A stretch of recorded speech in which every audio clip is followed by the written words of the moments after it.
राम राम हरे हरे, हरे कृष्णा कृष्णा कृष्णा हरे हरे, हरे राम राम राम हरे हरे, हरे कृष्णा कृष्णा कृष्णा हरे हरे, हरे राम राम राम हरे हरे। जय राधा माधव, जय राधा माधव, राधा माधव जय राधा माधव, जय गौरानिताई, जय गौरानिताई, गौरानिताई जय गौरानिताई, जय जय प्रभुपाद, प्रभुपाद प्रभुपाद, प्रभुपाद जय जय गुरुदेव, गुरुदेव गुरुदेव गुरुदेव, निताय गौर हरि बोल, हरि बोल, हरि बोल, हरि बोल। जय जय श्री राधा माधव श्री गौर निताय की जय, सब वैष्णव वृंद की जय। हरे कृष्णा, कृष्ण।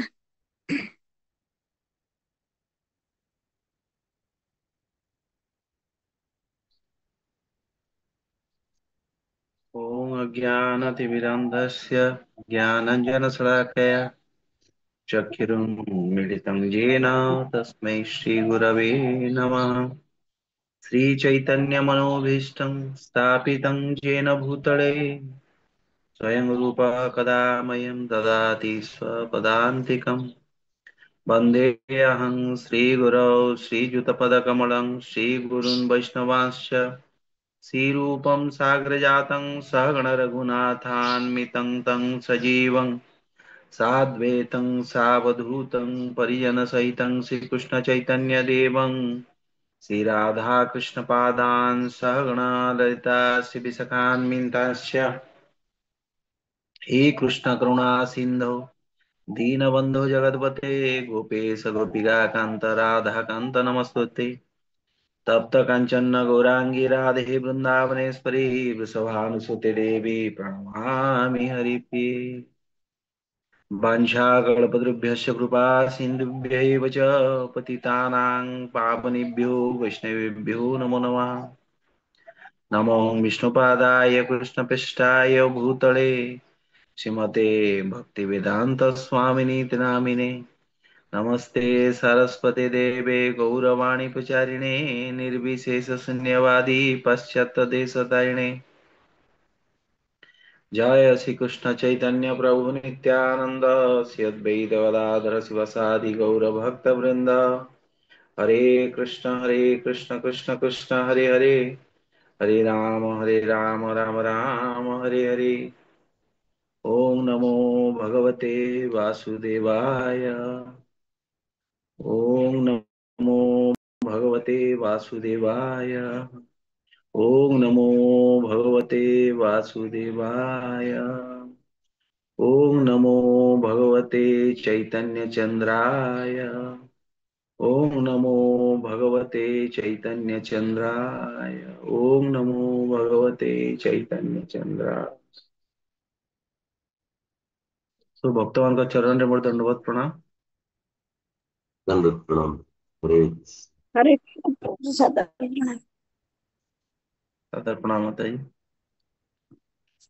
आमे ए पर्यंत कौन पढ़ले टिके बहुत शॉर्टकट रे किछि उडे कहंतु आपण। दी चारटा सेंटेंस रे। माने हरे कृष्ण प्रभु जी कोडा जोड़ा पूर्व पढ़ा हैतला ना एबे जोड़ा आगामी पूर्व आपण पूर्व पूर्व पूर्व क्लास रे। पूर्व रे कहबी कि टिके किछि आज्ञा आज्ञा आप कहंतु। पूर्व रे गतकाले आपण सुंदर भाବରେ आलोचना करथिले केमिति भगवानଙ୍କର ତିନିଟା ଶକ୍ତି କେମିତି ଆଲ୍ଲାହ ଯୋଉଟା ଆପଣ କହିଥିଲେ ଅନ୍ତରଙ୍ଗା ବହିରଙ୍ଗା ଆଉ ତଟସ୍ଥ ଶକ୍ତି ଯାହାକୁ ଆପଣ ପୁଣି ଭାଗ କରିଥିଲେ ଆଲ୍ଲାଦିନୀ ଶକ୍ତି ସନ୍ଦିନୀ ଶକ୍ତି ସମ୍ବିତ ଶକ୍ତି ये सुंदर भाବରେ ଆଲୋଚନା କରିଥିଲେ। ଶୁଭୁଛି ନା ମୋର ଭଏସ ଟା ପ୍ରଭୁ? आज्ञा आज्ञा सुबुची। क्लियर क्लियर तो आयो छी। ପୁଣି କହୁଥିଲେ ଯେ କୋଉ ଶକ୍ତିରେ କଣ ଅନ୍ତର୍ଭୁକ୍ତ ଏସବୁ ଆପଣ କହିଥିଲେ। ତାପରେ ଶକ୍ତି, ଏସବୁ ଶକ୍ତିରେ ସରିଗଲା ପରେ ତାପରେ ଆପଣ ବହୁତ ସୁନ୍ଦର ଭାବରେ ଉଦାହରଣ ଦେଇଥିଲେ। ଆହୁରି ଆଲୋଚନା ଆପଣ କରିଥିଲେ କେମିତି ଭଗବାନ ସୁନ୍ଦର ଭାବରେ କାର୍ଯ୍ୟକାରିଣୀ, କେମିତି କାର୍ଯ୍ୟ କେମିତି କାହା ଦ୍ଵାରା ପ୍ରକୃତି ଦ୍ଵାରା କେମିତି କାର୍ଯ୍ୟ କାରଣ କରାଯାଏ, ଏସବୁ ଗୁଣର ପ୍ରକୃତି ଦ୍ଵାରା କେମିତି ଜୀବ ଜନ୍ମ ହୁଏ, ଏସବୁ ବିଷୟରେ ଗତକାଲି ଆଲୋଚନା ହେଇଥିଲା। ତାପରେ ଜ୍ଞାନ ଜ୍ଞେୟ ଶରୀରକୁ ଜଣେ, ସେସବୁର ଆଲୋଚନା ତାପରେ ହେଇଥିଲା। ଆପଣ ବି ଏକ୍ଜାମ୍ପଲ ଦେଇଥିଲେ ଲେଜି କ୍ରେଜି ଇଜି, ଆମେ ଭକ୍ତି ଉଡେ ନଟ୍ ଇଜି ନଟ୍ ଲେଜି, ଏସବୁ ବିଷୟରେ ଆପଣ କହିଥିଲେ କାଲି। ଆହୁରି ସୁନ୍ଦର ଆଜ୍ଞା ଏଇଟା ସବୁ ଥିଲା। ଏସବୁ ବିଷୟରେ ସୁନ୍ଦର କାଲି ଆହୁରି ବି ଅନେକ ଆଲୋଚନା ଏସବୁ କରାହେଇଥିଲା ପ୍ରଭୁ। ଆଜ୍ଞା ପ୍ରଭୁଜୀ, ଧନ୍ୟବାଦ ପ୍ରଭୁଜୀ। ଆଉ କିଏ କଣ କହିବେ କି? ଆଉ ଗୋଟେ ପଏଣ୍ଟ ଆପଣ ବଢିଆ କହିଥିଲେ, ସମସ୍ତ ସ୍ୱର ଅଚର ସମସ୍ତ ଙ୍କ ଭିତରେ ଭଗବାନ ବିଦ୍ୟମାନ ଅଛନ୍ତି। ଆଜ୍ଞା ମତେ ତାପରେ ଆମେ ଏଇ ପଢିଲେ 23 ରେ ଆମେ ପଢିଲେ ପରମାତ୍ମା ଭଗବାନ ଶ୍ରୀକୃଷ୍ଣଙ୍କ ସାଂସ ଅଟନ୍ତି ଆଉ ସେ ଜୀବ ଓ ମାୟା ଉଭୟଙ୍କର ସ୍ଵାମୀ ଅଟନ୍ତି। ତାପରେ 24 ନମ୍ବର ଶ୍ଲୋକରେ କାଲି ଆରମ୍ଭ କରିନଥିଲେ କିନ୍ତୁ ମୁଁ କହିଥିଲି 24 ନମ୍ବର ଶ୍ଲୋକରେ ଆର ଫଳ ଶ୍ରୁତି କଥା କୁହାଯାଇଛି। ମାନେ ଏଇଟା ଯୋଉ ଆମେ ପାଠ କରୁଛେ ଅଧ୍ୟାୟ ନମ୍ବର 13, ସେଥିରେ ଆମର କଣ ଲାଭ ହଉଛି? ଏଠି କୁହାଗଲା ଜ ଏବଂ ବ୍ୟକ୍ତି ପୁରୁଷଂ ପ୍ରକୃତି च ଗୁଣୈ ସହ ସର୍ବଥା ବର୍ତ୍ତମାନୋପି ନ ସହ ଭୂୟୋ ଅଭିଜାୟତେ। ଜ ଏବଂ ବ୍ୟକ୍ତି, ଯେଉଁ ବ୍ୟକ୍ତି ଭୂତ ପ୍ରକୃତି ଜୀବ ଏବଂ ଭୌତିକ ପ୍ରକୃତିର ତ୍ରିଗୁଣ କ୍ରିୟା ପ୍ରତିକାର ସମ୍ବନ୍ଧୀୟ ବିଜ୍ଞାନକୁ ଜାଣେ। ବ୍ୟକ୍ତି ମାନେ ଜାଣିବା, ପୁରୁଷ ପ୍ରକୃତି च ଗୁଣୈ ସହ, ତାଙ୍କର ତିନି ଗୁଣ ସହ ପୁରୁଷ ପ୍ରକୃତିର କ୍ରିୟା ପ୍ରତିକ୍ରିୟାକୁ ଯିଏ ଜାଣେ, ସର୍ବଦା ବର୍ତ୍ତମାନୋପି, ସେ ବର୍ତ୍ତମାନ ଯାହା ଯେଉଁ ଅବସ୍ଥାରେ ବି ଥାଉ, ଯେପରି ଅବସ୍ଥାରେ ଜୀବନ ଯାପନ କରୁଥାଉ, ତାର କଣ ହବ? ଭୂୟୋ ଅଭିଜାୟତେ ନ ସ, ମାନେ ସେ ଆଉ ଅଭିଜାୟତେ ମାନେ ପୁଣି ଆଉଥରେ ଜନ୍ମ ଲାଭ କରିବ ନାହିଁ। ପ୍ରକୃତିରେ ଆମେ ଯଦି ଦେଖିବା ଏଇ ଜ୍ଞାନ ଟା କେତେ ଲୋକ ଜାଣିଛନ୍ତି? ଆମେ ଶରୀର ନୁହଁ, ଆମେ ଆତ୍ମା। ଏଇ ଆତ୍ମା ହଉଛି, ଏଇଟା ହଉଛି ଚିଦାତ୍ମା। ଭଗବାନ ଯେବୁଠୁ ଅଛନ୍ତି ଆତ୍ମା ସେବୁଠୁ ଅଛନ୍ତି। ଭଗବାନ କୃଷ୍ଣ ହଉଛନ୍ତି ପରମ ପୁରୁଷ ଭଗବାନ। ଆମେ ତାଙ୍କର ଦାସ। ଆମର କର୍ତ୍ତବ୍ୟ ହେଉଛି ଆମେ ତାଙ୍କର ସେବାରେ ନିବୃତ୍ତ ରହି, ମାନେ ତାଙ୍କ ସେବା କରିବା। ଏଇ ସବୁ ଜିନିଷ, ଏଇ ଜ୍ଞାନ ଟା କେତେ ଲୋକଙ୍କ ପାଖରେ ଅଛି? ଆମକୁ ଲାଗୁଛି ବହୁତ ଜଣ ଜାଣିଥିବେ ବୋଲି, କିନ୍ତୁ ଲୋକ ଏଇଟା ଜାଣି ନାହାନ୍ତି। ପ୍ରାୟ ଲୋକ, କଳି ଯୁଗୀ ଲୋକମାନେ କଣ କରୁଛନ୍ତି? ଏଇ ସବୁ ଜୀବନରେ କେମିତି ଟଙ୍କା ପଇସା ବେଶୀ ଇନକମ କରିବି, କେମିତି ଭଲ ସେ ସେନ୍ସ ଏନଜୟମେଣ୍ଟ କରିବି, ଏଇଥିରେ ଲୋକଙ୍କର ସମୟ ଯାଉଛି। ଏ ଭିତରୁ ବହୁତ କମ ଲୋକ ଅଛନ୍ତି ଯୋଉମାନେ କି ଏଇଭଳିଆ ଭଗବତ ମାର୍ଗୀୟ ଜ୍ଞାନ ଆହରଣ କରିବାରେ ସେମାନେ, ତାଙ୍କର ଗୋଟେ ଇଣ୍ଟରେଷ୍ଟ ଅଛି ବା ସେମାନେ ସେଇପରି ସୁଯୋଗ ପାଉଛନ୍ତି। ଆମେ ମାନେ ବହୁତ ଭାଗ୍ୟବାନ ଯିଏ କି ଶିଲ ପ୍ରଭୁପାଙ୍କ ସଂସ୍ଥା ଇସ୍କନ ସାଙ୍ଗରେ ଯୋଡି ହେଲେ। ଆଉ ନହେଲେ ଆମେ ବି, ଆମର ବି ଅବସ୍ଥା କିଛି ସେମିତି କିଛି ଭଲ ନଥିଲା। ଆମେ ବି ଆଜ୍ଞା। ଜ୍ଞାନୀ ଲୋକ ନଥିଲେ କି ଆମେ କୌଣସି କିଛି ଜାଣିଥିଲେ, ଆମେ ବି ସେ ପାପି ଜୀବନ ବଞ୍ଚୁଥିଲେ ଅଧିକାଂଶ ଲୋକ, ହୁଏତ ଆପଣ ମାନେ ନ ହେଇଥାଇ ପାରନ୍ତି। କିନ୍ତୁ ଅଧିକାଂଶ ଲୋକ ଯୋଉମାନେ, ସେଥିପାଇଁ ଶିଲ ପ୍ରଭୁପାଦଙ୍କୁ କୁହାଯାଏ କି ଏମିତି କୌଣସି ଆପଣ ଦେଖିବେନି କି ଲକ୍ଷ ଲକ୍ଷ ଲୋକଙ୍କୁ ଗୋଟେ ଭଲ ରାସ୍ତାରେ ଆଣିବାର ଗୋଟେ ସାଧୁ କୋଉ ଜାଗାରେ ବି ଉଦାହରଣ ଆପଣ ପାଇପାରିବେ ନାହିଁ। ଯେମିତି ଏକା ସାଙ୍ଗରେ 10,000 ଲୋକଙ୍କୁ ନାରଦ ମୁନି ଭକ୍ତ କରିଦେଇଥିଲେ। ଏଇଟା ଆମେ ଶାସ୍ତ୍ରରେ ଶୁଣୁଛେ କି ନାଇଁ? ପ୍ରଚେତା ମାନଙ୍କୁ, ତାପରେ ଯୋଉ ଦକ୍ଷ ପ୍ରଜାପତିଙ୍କର ଯେତେ ସନ୍ତାନ ଜନ୍ମ ହଉଥିଲେ ସମସ୍ତେ ଭକ୍ତ ହେଇଯାଉଥିଲେ ନାରଦ ମୁନିଙ୍କ ଦ୍ଵାରା। କିନ୍ତୁ ଦେଖନ୍ତୁ ସେଠି ବି କୁହାଯାଇଛି 10,000 ଏଇଟା, କିନ୍ତୁ ଲକ୍ଷ ଲକ୍ଷ ସଂଖ୍ୟାରେ, ତାପରେ ଶିଲ ପ୍ରଭୁପାଦ ଅପ୍ରକଟ ହେବା ପରେ ବି ଏଭଳି ଭାବରେ ଲୋକ ଏଥିରେ ଯୋଡି ହେଇଛନ୍ତି, ତାଙ୍କର ଏଇ ଦିବ୍ୟ ସାହିତ୍ୟକୁ ପଢିକି। ଏଇଟା ଗୋଟେ ବହୁତ ନିହାତି ବଡ କଥା। ଏଇଟା 24 ନମ୍ବର ଶ୍ଲୋକରେ ଯୋଉଟା କୁହା ହେଇଛି, ଏ ବିଷୟରେ ଏମିତି ଯେ ଜାଣି ପକେଇବ ସେ ମୁକ୍ତିର ଅଧିକାରୀ ହେଇଯିବ। ପ୍ରକୃତି ପରମାତ୍ମା ଆତ୍ମା ଏସବୁ ତାଙ୍କର ସମ୍ବନ୍ଧ କଣ, ଆମେ କଣ କରିବା କଥା, ଏଇ ସବୁ ଜାଣିବା ଦ୍ଵାରା ବ୍ୟକ୍ତି ବୈକୁଣ୍ଠ ଲୋକ ନିଶ୍ଚୟ ପ୍ରାପ୍ତ ହେବ। ଏଇ ଆମେ ଏଇ ଟାଇପ ର ଆଶା ଆଉ ଭରସା ରଖିକି ଆମେ ଭକ୍ତି ମାର୍ଗରେ ଆଗକୁ ବଢିବା କଥା।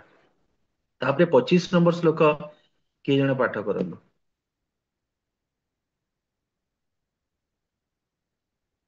हरे कृष्ण प्रभु जी। 25 श्लोक 25। ध्यानेनात्मनि पश्यन्ति केचिदात्मानमात्मनाम् अन्ये सांख्येन योगेन कर्म योगेन च परे। अनुवाद केही ध्यान जोगरे केही सांख्य जोगरे एवं अन्यमाने निष्काम कर्म जोगरे से परमात्मा को दर्शन करती। हरे कृष्ण। ଧନ୍ୟବାଦ ମାତାଜୀ। ଏଇ ଶ୍ଲୋକରେ ଦେଖନ୍ତୁ ଆତ୍ମା ଅନୁଭୂତି ମାନେ ପ୍ରାପ୍ତ କରିବାର ବିଭିନ୍ନ ମାର୍ଗ କଥା କୁହାଯାଇଛି। ଆପଣ ଗୋଟେ ସାଧାରଣ ଗୋଟେ ସିଚୁଏସନ ଟେ ଭାବନ୍ତୁ ଯେ ଏଇ ଯୋଉ ବିଭିନ୍ନ ମାର୍ଗର ଲୋକମାନେ ଅଛନ୍ତି, ଏମାନେ କାହିଁକି ଅଛନ୍ତି ଏପରି ସୃଷ୍ଟିରେ? କେବଳ ଖାଲି ଏମିତି ନାହିଁ କି ଖାଲି ଭକ୍ତ ମାନେ ଅଛନ୍ତି, ଏମିତି ତ ନାହିଁ। ଆପଣ ଗୋଟେ ସବୁଠାରୁ ଲୋଏଷ୍ଟ ଲେଭେଲ ଲୋକ ପାଖକୁ ଯାଆନ୍ତୁ। ଏଇ ସମାଜର ସବୁ ମନୁଷ୍ୟ ମାନେ କେତେ ପ୍ରକାର ମନୁଷ୍ୟ ଅଛନ୍ତି? 84 ଲକ୍ଷ ଭିତରୁ ମନୁଷ୍ୟ କେତେ ପ୍ରକାର କିଏ କହିପାରିବେ? ପ୍ରଭୁଜୀ 84 ଲକ୍ଷ ଜୀବ ଯୋନିରୁ ମନୁଷ୍ୟ ଜୀବ ଯୋନିର କେତେ ପ୍ରକାର? 4 ଲକ୍ଷ। ତ ଏଇ ଯୋଉ 4 ଲକ୍ଷ ପ୍ରକାର ମନୁଷ୍ୟ ଅଛନ୍ତି, ଏମାନେ କଣ ଗୋଟେ ରାସ୍ତାରେ ସମସ୍ତେ ଅଛନ୍ତି? ବହୁତ ରାସ୍ତା ଅଛି ତାଙ୍କ ପାଇଁ। ଏଇ ମାର୍ଗ କଥା ଏଇଠି ଭଗବାନ ବର୍ଣ୍ଣନା କରୁଛନ୍ତି ଯେ କିଏ ଧ୍ୟାନ ଯୋଗ, ସାଂଖ୍ୟ ଯୋଗ, ଅନ୍ୟମାନେ ନିଷ୍କାମ କର୍ମ ଯୋଗରେ ପରମାତ୍ମାକୁ ଦର୍ଶନ କରନ୍ତି ବୋଲି କୁହାଯାଇଛି। ଦେଖନ୍ତୁ ପ୍ରଥମ ଗୋଟେ ସବୁଠୁ ଲୋଏଷ୍ଟ ଲେଭେଲ ର ମଣିଷ ମାନଙ୍କୁ ଆପଣ ଯଦି ନେବେ, ସେଟା ହଉଛି ପଶୁ ଜୀବନ ଶୈଳୀ ଯୋଉମାନେ ମାନେ ବଞ୍ଚୁଛନ୍ତି। ବୁଝିପାରିଲେ? ପଶୁ ଜୀବନ ଶୈଳୀ। ପ୍ରଭୁଜୀ ଗୋଟେ ମିନିଟ, ମାନେ ଆପଣ ଯୋଉ 4 ଲକ୍ଷ ପ୍ରକାର, ତ ମନୁଷ୍ୟ ତ ଗୋଟେ ପ୍ରକାର ଶରୀରରେ, କିନ୍ତୁ ତାଙ୍କର କଣ କାର୍ଯ୍ୟକଳାପ ଟା, ତାଙ୍କର ଚେତନା, ଏଇଗୁଡା ସବୁ ପ୍ରକାରକୁ ନେଇ କୁହାଯାଇଛି। 4 ଲକ୍ଷ ଟାଇପ ର ଦେଖନ୍ତୁ, ଆପଣ ଏମିତି ବି କହିପାରନ୍ତି କି ମଣିଷ ଶରୀର, ହାତ ଗୋଡ ଧରିକିରି ସେମାନେ ମଣିଷ ଭଳିଆ ତାଙ୍କର ଶରୀର ଧରିଛନ୍ତି, କିନ୍ତୁ ଚେତନା ତାଙ୍କର ସମସ୍ତଙ୍କର ଚେତନା ଉନ୍ନତ ଚେତନା ନୁହେଁ। ଆପଣ ମାନେ ଭଗବତ ଗୀତାରେ ସେଇଟା ପଢିଛନ୍ତି ନା? ମୁକୁଳିତ ଚେତନା, ଅର୍ଦ୍ଧ ଆଜ୍ଞା ମୁକୁଳିତ, ବିକଶିତ, ପୂର୍ଣ୍ଣ ବିକଶିତ। ତ ଏଇ ମଣିଷ ମାନେ ଯୋଉ 4 ଲକ୍ଷ ପ୍ରକାର ମଣିଷ ଅଛନ୍ତି, ଏମାନେ ମଣିଷ ଜନ୍ମ ସିନା ଖାଉଛନ୍ତି ପିଉଛନ୍ତି, କିନ୍ତୁ ଏମାନଙ୍କର ଚେତନା ଟା ଏତେ ଉନ୍ନତ ନୁହଁ। ଖାଲି ଆଉ ତାପରେ ବୈଜ୍ଞାନିକ ମାନେ ବି କହନ୍ତି ସମସ୍ତଙ୍କର ମାନେ ଡିଏନଏ ମ୍ୟାପିଂ କରାଯାଇଛି। ଡିଏନଏ ମ୍ୟାପିଂ ରେ ବି ଅଲଗା ଅଲଗା, ମାନେ ସବୁଠାରୁ ଉନ୍ନତ ଧରଣର ଯଦି ଡିଏନଏ ଆପଣ ପାଇବେ, ସେଇଟା ଭାରତ ଭୂମିରେ ପାଇବେ। ସେଥିପାଇଁ ଆପଣ ଦେଖିବେ ଭାରତ ଭୂମିରେ ଲୋକମାନେ, ଏମାନେ ହଉଛନ୍ତି ସ୍ୱାଭାବିକ ଭାବରେ ଭକ୍ତି, ମାନେ ଭଗବାନଙ୍କର ଗୋଟେ ଆଧ୍ୟାତ୍ମିକ ଦୃଷ୍ଟିକୋଣ ଆମର ଭାରତରେ ସମସ୍ତଙ୍କ ପାଖରେ ଥାଏ। ଆପଣ ଏଇଠି ଯାହାକୁ ବି ଦେଖିବେ, ସେ ଜାଣିଛି ଯେ ତାକୁ ମାନେ ମରିବାର ଅଛି। ମୃତ୍ୟୁ ବିଷୟରେ ପ୍ରାୟ ଲୋକ ଆମର ଏଇଠି ଭାରତରେ ମୃତ୍ୟୁକୁ ଡରିବାର କାହାକୁ ଦେଖିଛନ୍ତି? ସାଧାରଣ ଲୋକଟି ବି ଜାଣିଛି ଯେ ହଁ ଆମର ତ ମାନେ ମରିବା ଆମେ। କିନ୍ତୁ ଏଇ ଜିନିଷଟା ଅଲଗା ଜାଗାରେ ନାହିଁ। ତ ମଣିଷ ଯଦି ଧରନ୍ତୁ ଏ 4 ଲକ୍ଷ ପ୍ରକାର ମଣିଷ ଭିତରୁ ଏମିତି ବି ଲୋକ ଅଛନ୍ତି, କିଏ ଗୋଟେ ପାକିସ୍ତାନ ରେ ଅଛି, ପାକିସ୍ତାନରେ ଜନ୍ମ ହେଇଗଲା। ଛୋଟଟି ବେଳୁ ତାଙ୍କର କୌଣସି ଗୋଟେ ଭଲ ଶିକ୍ଷା ସେମାନେ ପାଉନାହାନ୍ତି। କିପରି ଗୋମାତାକୁ କାଟିବେ, ସାନ ଛୁଆ ଗୁଡାକୁ ଖେଳଣା ଦିଆଯାଏ। ସେଇଟାକୁ ସେମାନେ ସେ ଖେଳଣାକୁ କଣ କରନ୍ତି, ସେମାନେ ଏମିତି ତଣ୍ଟିରେ ଛୁରୀ ଲଗେଇବାର ମାନେ ଖେଳ ତାଙ୍କର ଚାଲିଛି।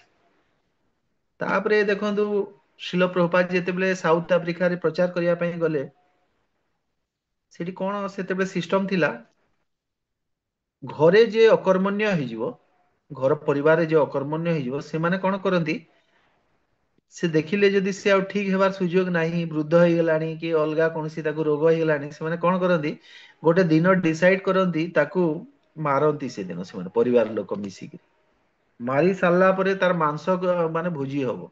ଆଉ ପରିବାର ସବୁ ଲୋକ ସମସ୍ତେ ଖାଇବେ ସେ ମାଂସ। ତାଙ୍କର ଗୋଟେ ଫିଷ୍ଟ।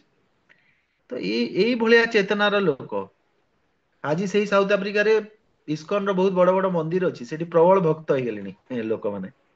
ଶିଲ ପ୍ରଭୁପାଦଙ୍କର ମାନେ ପ୍ରଭାବରୁ। ସେଥିପାଇଁ ମୁଁ କହିଲି, ତ ସବୁଠାରୁ ଆପଣ ଭାବି ଦିଅନ୍ତୁ କି ସବୁଠାରୁ ତଳ ଲେଭେଲ ର ଯୋଉ ମାନେ ଲୋକ, ସେମାନଙ୍କୁ ଆମେ ଯଦି କହିବା ପଶୁ ଜୀବନ ଶୈଳୀ ସେମାନେ କହୁଛନ୍ତି, ସେ ପଶୁ ଜୀବନ ଶୈଳୀରୁ ଟିକେ ଉପରକୁ ଯୋଉମାନେ ଅଛନ୍ତି ସେମାନେ ହଉଛନ୍ତି ଯୋଉମାନେ ବୈଦିକ ଧାରା ଗୋଟେ ବୈଦିକ ଜୀବନ ଶୈଳୀ କଥା ମାନୁଛନ୍ତି। ତାପରେ ଉପର ସ୍ତରକୁ ଆସିବେ ସକାମ କର୍ମୀ।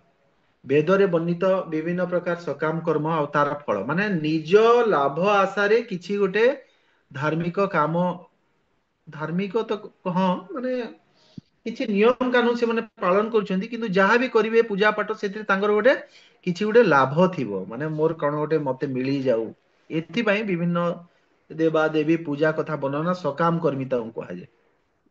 ସକାମ କର୍ମୀରୁ ଆଉ ଟିକେ ଉପର ଲେଭେଲକୁ ଯେତେବେଳେ ଆପଣ ଆସିବେ ସେଇଟା ହଉଛି କଣ, ସେମାନେ ଗୋଟେ ସମାଜରେ ଏମିତି ଲୋକ କି ସେମାନେ ତାଙ୍କ ପାଇଁ ନାହିଁ, ସେମାନେ ବହୁତ ପଇସା ପତ୍ର ଇନକମ କରିସାରିଲେଣି, ଏବେ ନିଷ୍କାମ କର୍ମ ଆଡେ ତାଙ୍କର ମନଟା ଅଛି, ମାନେ ଯାହା କରିବେ ପର ଉପକାର ପାଇଁ କରିବେ। ଗୋଟେ ମେସଲୋସ୍ ହାୟାରକି ବୋଲିକିରି ଗୋଟେ ମାନେ ଅଛି ଇକୋନୋମିକ୍ସ ରେ, ସେଇଥିରେ ସବୁଠାରୁ ଉପର ପାୟଦାନ ଯୋଉଟା ସେଇଟା ହଉଛି ବହୁତ ପଇସା ପତ୍ର ଇନକମ କରିସାରିଲା ପରେ ମଣିଷ କଣ କରେ, ହସ୍ପିଟାଲ କରିବ ଆଉ କଣ ଉପକାର କରିବ। ଆପଣ ଏବେ ଦେଖୁଥିବେ ବିଲ୍ ଗେଟ୍ସ ରୁ ଆରମ୍ଭ କରିକି ଯେତେ ବଡ ବଡ ଧନୀ ଲୋକ ଅଛନ୍ତି, ଟାଟା ରତନ ଟାଟା ଠୁ ଆରମ୍ଭ କରି ପ୍ରାୟ ସମସ୍ତେ ଦାନ ଦାନ ତାଙ୍କର ମ୍ୟାକ୍ସିମମ୍ ଦାନ କାର୍ଯ୍ୟ କରୁଛନ୍ତି। କାହିଁକି, ସେମାନେ ଜାଣିଛନ୍ତି ଯେ ଏଇ ଦାନ କାର୍ଯ୍ୟ ଯଦି କରିବେ ତାହେଲେ ପୁଣି ନେକ୍ସଟ ଜନ୍ମରେ ଆହୁରି ତାର 10 ଗୁଣ ସେମାନେ ପାଇବେ କି 1000 ଗୁଣ ପାଇବେ, ଏଇଟା ତାଙ୍କ ପାଖରେ ନଲେଜ ଅଛି। ସେଥିପାଇଁ ସେମାନେ କଣ କରୁଛନ୍ତି, ବଞ୍ଚିଥିଲା ବେଳେ ବହୁତ ଦାନ କରୁଛନ୍ତି। ଆଉ ମୁଁ ଲାଷ୍ଟ ଟାଇମ ଆପଣଙ୍କୁ ଗୋଟେ କହିଥିଲି ନା, ବ୍ରହ୍ମ ଜ୍ୟୋତିରେ ବହୁତ ଲୋକ ମାନେ ଏଇଟା ସ୍ଥିର ହେଇଯାଆନ୍ତି ବୋଲି କହିଥିଲି। ପ୍ରାୟ ଏଇ ଟାଇପ ର ଏଇ ଯୋଉ ମାନେ ଯୋଉମାନେ ଭଗବାନଙ୍କ ବିଷୟରେ କିଛି ଜାଣିପାରନ୍ତି ନାହିଁ ଆଉ ଏଇ ଟାଇପ ର ବିଭିନ୍ନ ପ୍ରକାର ଉପକାର କାମ ମାନେ କରନ୍ତି, ଏଇ ଟାଇପ ର ଲୋକମାନେ ସେମାନେ ଯେତେବେଳେ ତଳକୁ ଖସନ୍ତି ଏଇ ଟାଇପ ର ବଡ ଘର ଏଇଟା କରିବେ, କିନ୍ତୁ ଭକ୍ତି ମାର୍ଗକୁ ସେମାନେ ଆସିପାରନ୍ତି ନାହିଁ। ପ୍ରାୟ ବହୁତ କମ ଲୋକ। ଆମର ଯୋଉ ଏବେ ଅମ୍ବରୀଶ ପ୍ରଭୁ ଅଛନ୍ତି, ଅମ୍ବରୀଶ ପ୍ରଭୁ କିଏ କହିଲେ? ଆଲବେର୍ଟ ଆମର ଫୋର୍ଡ କମ୍ପାନୀ।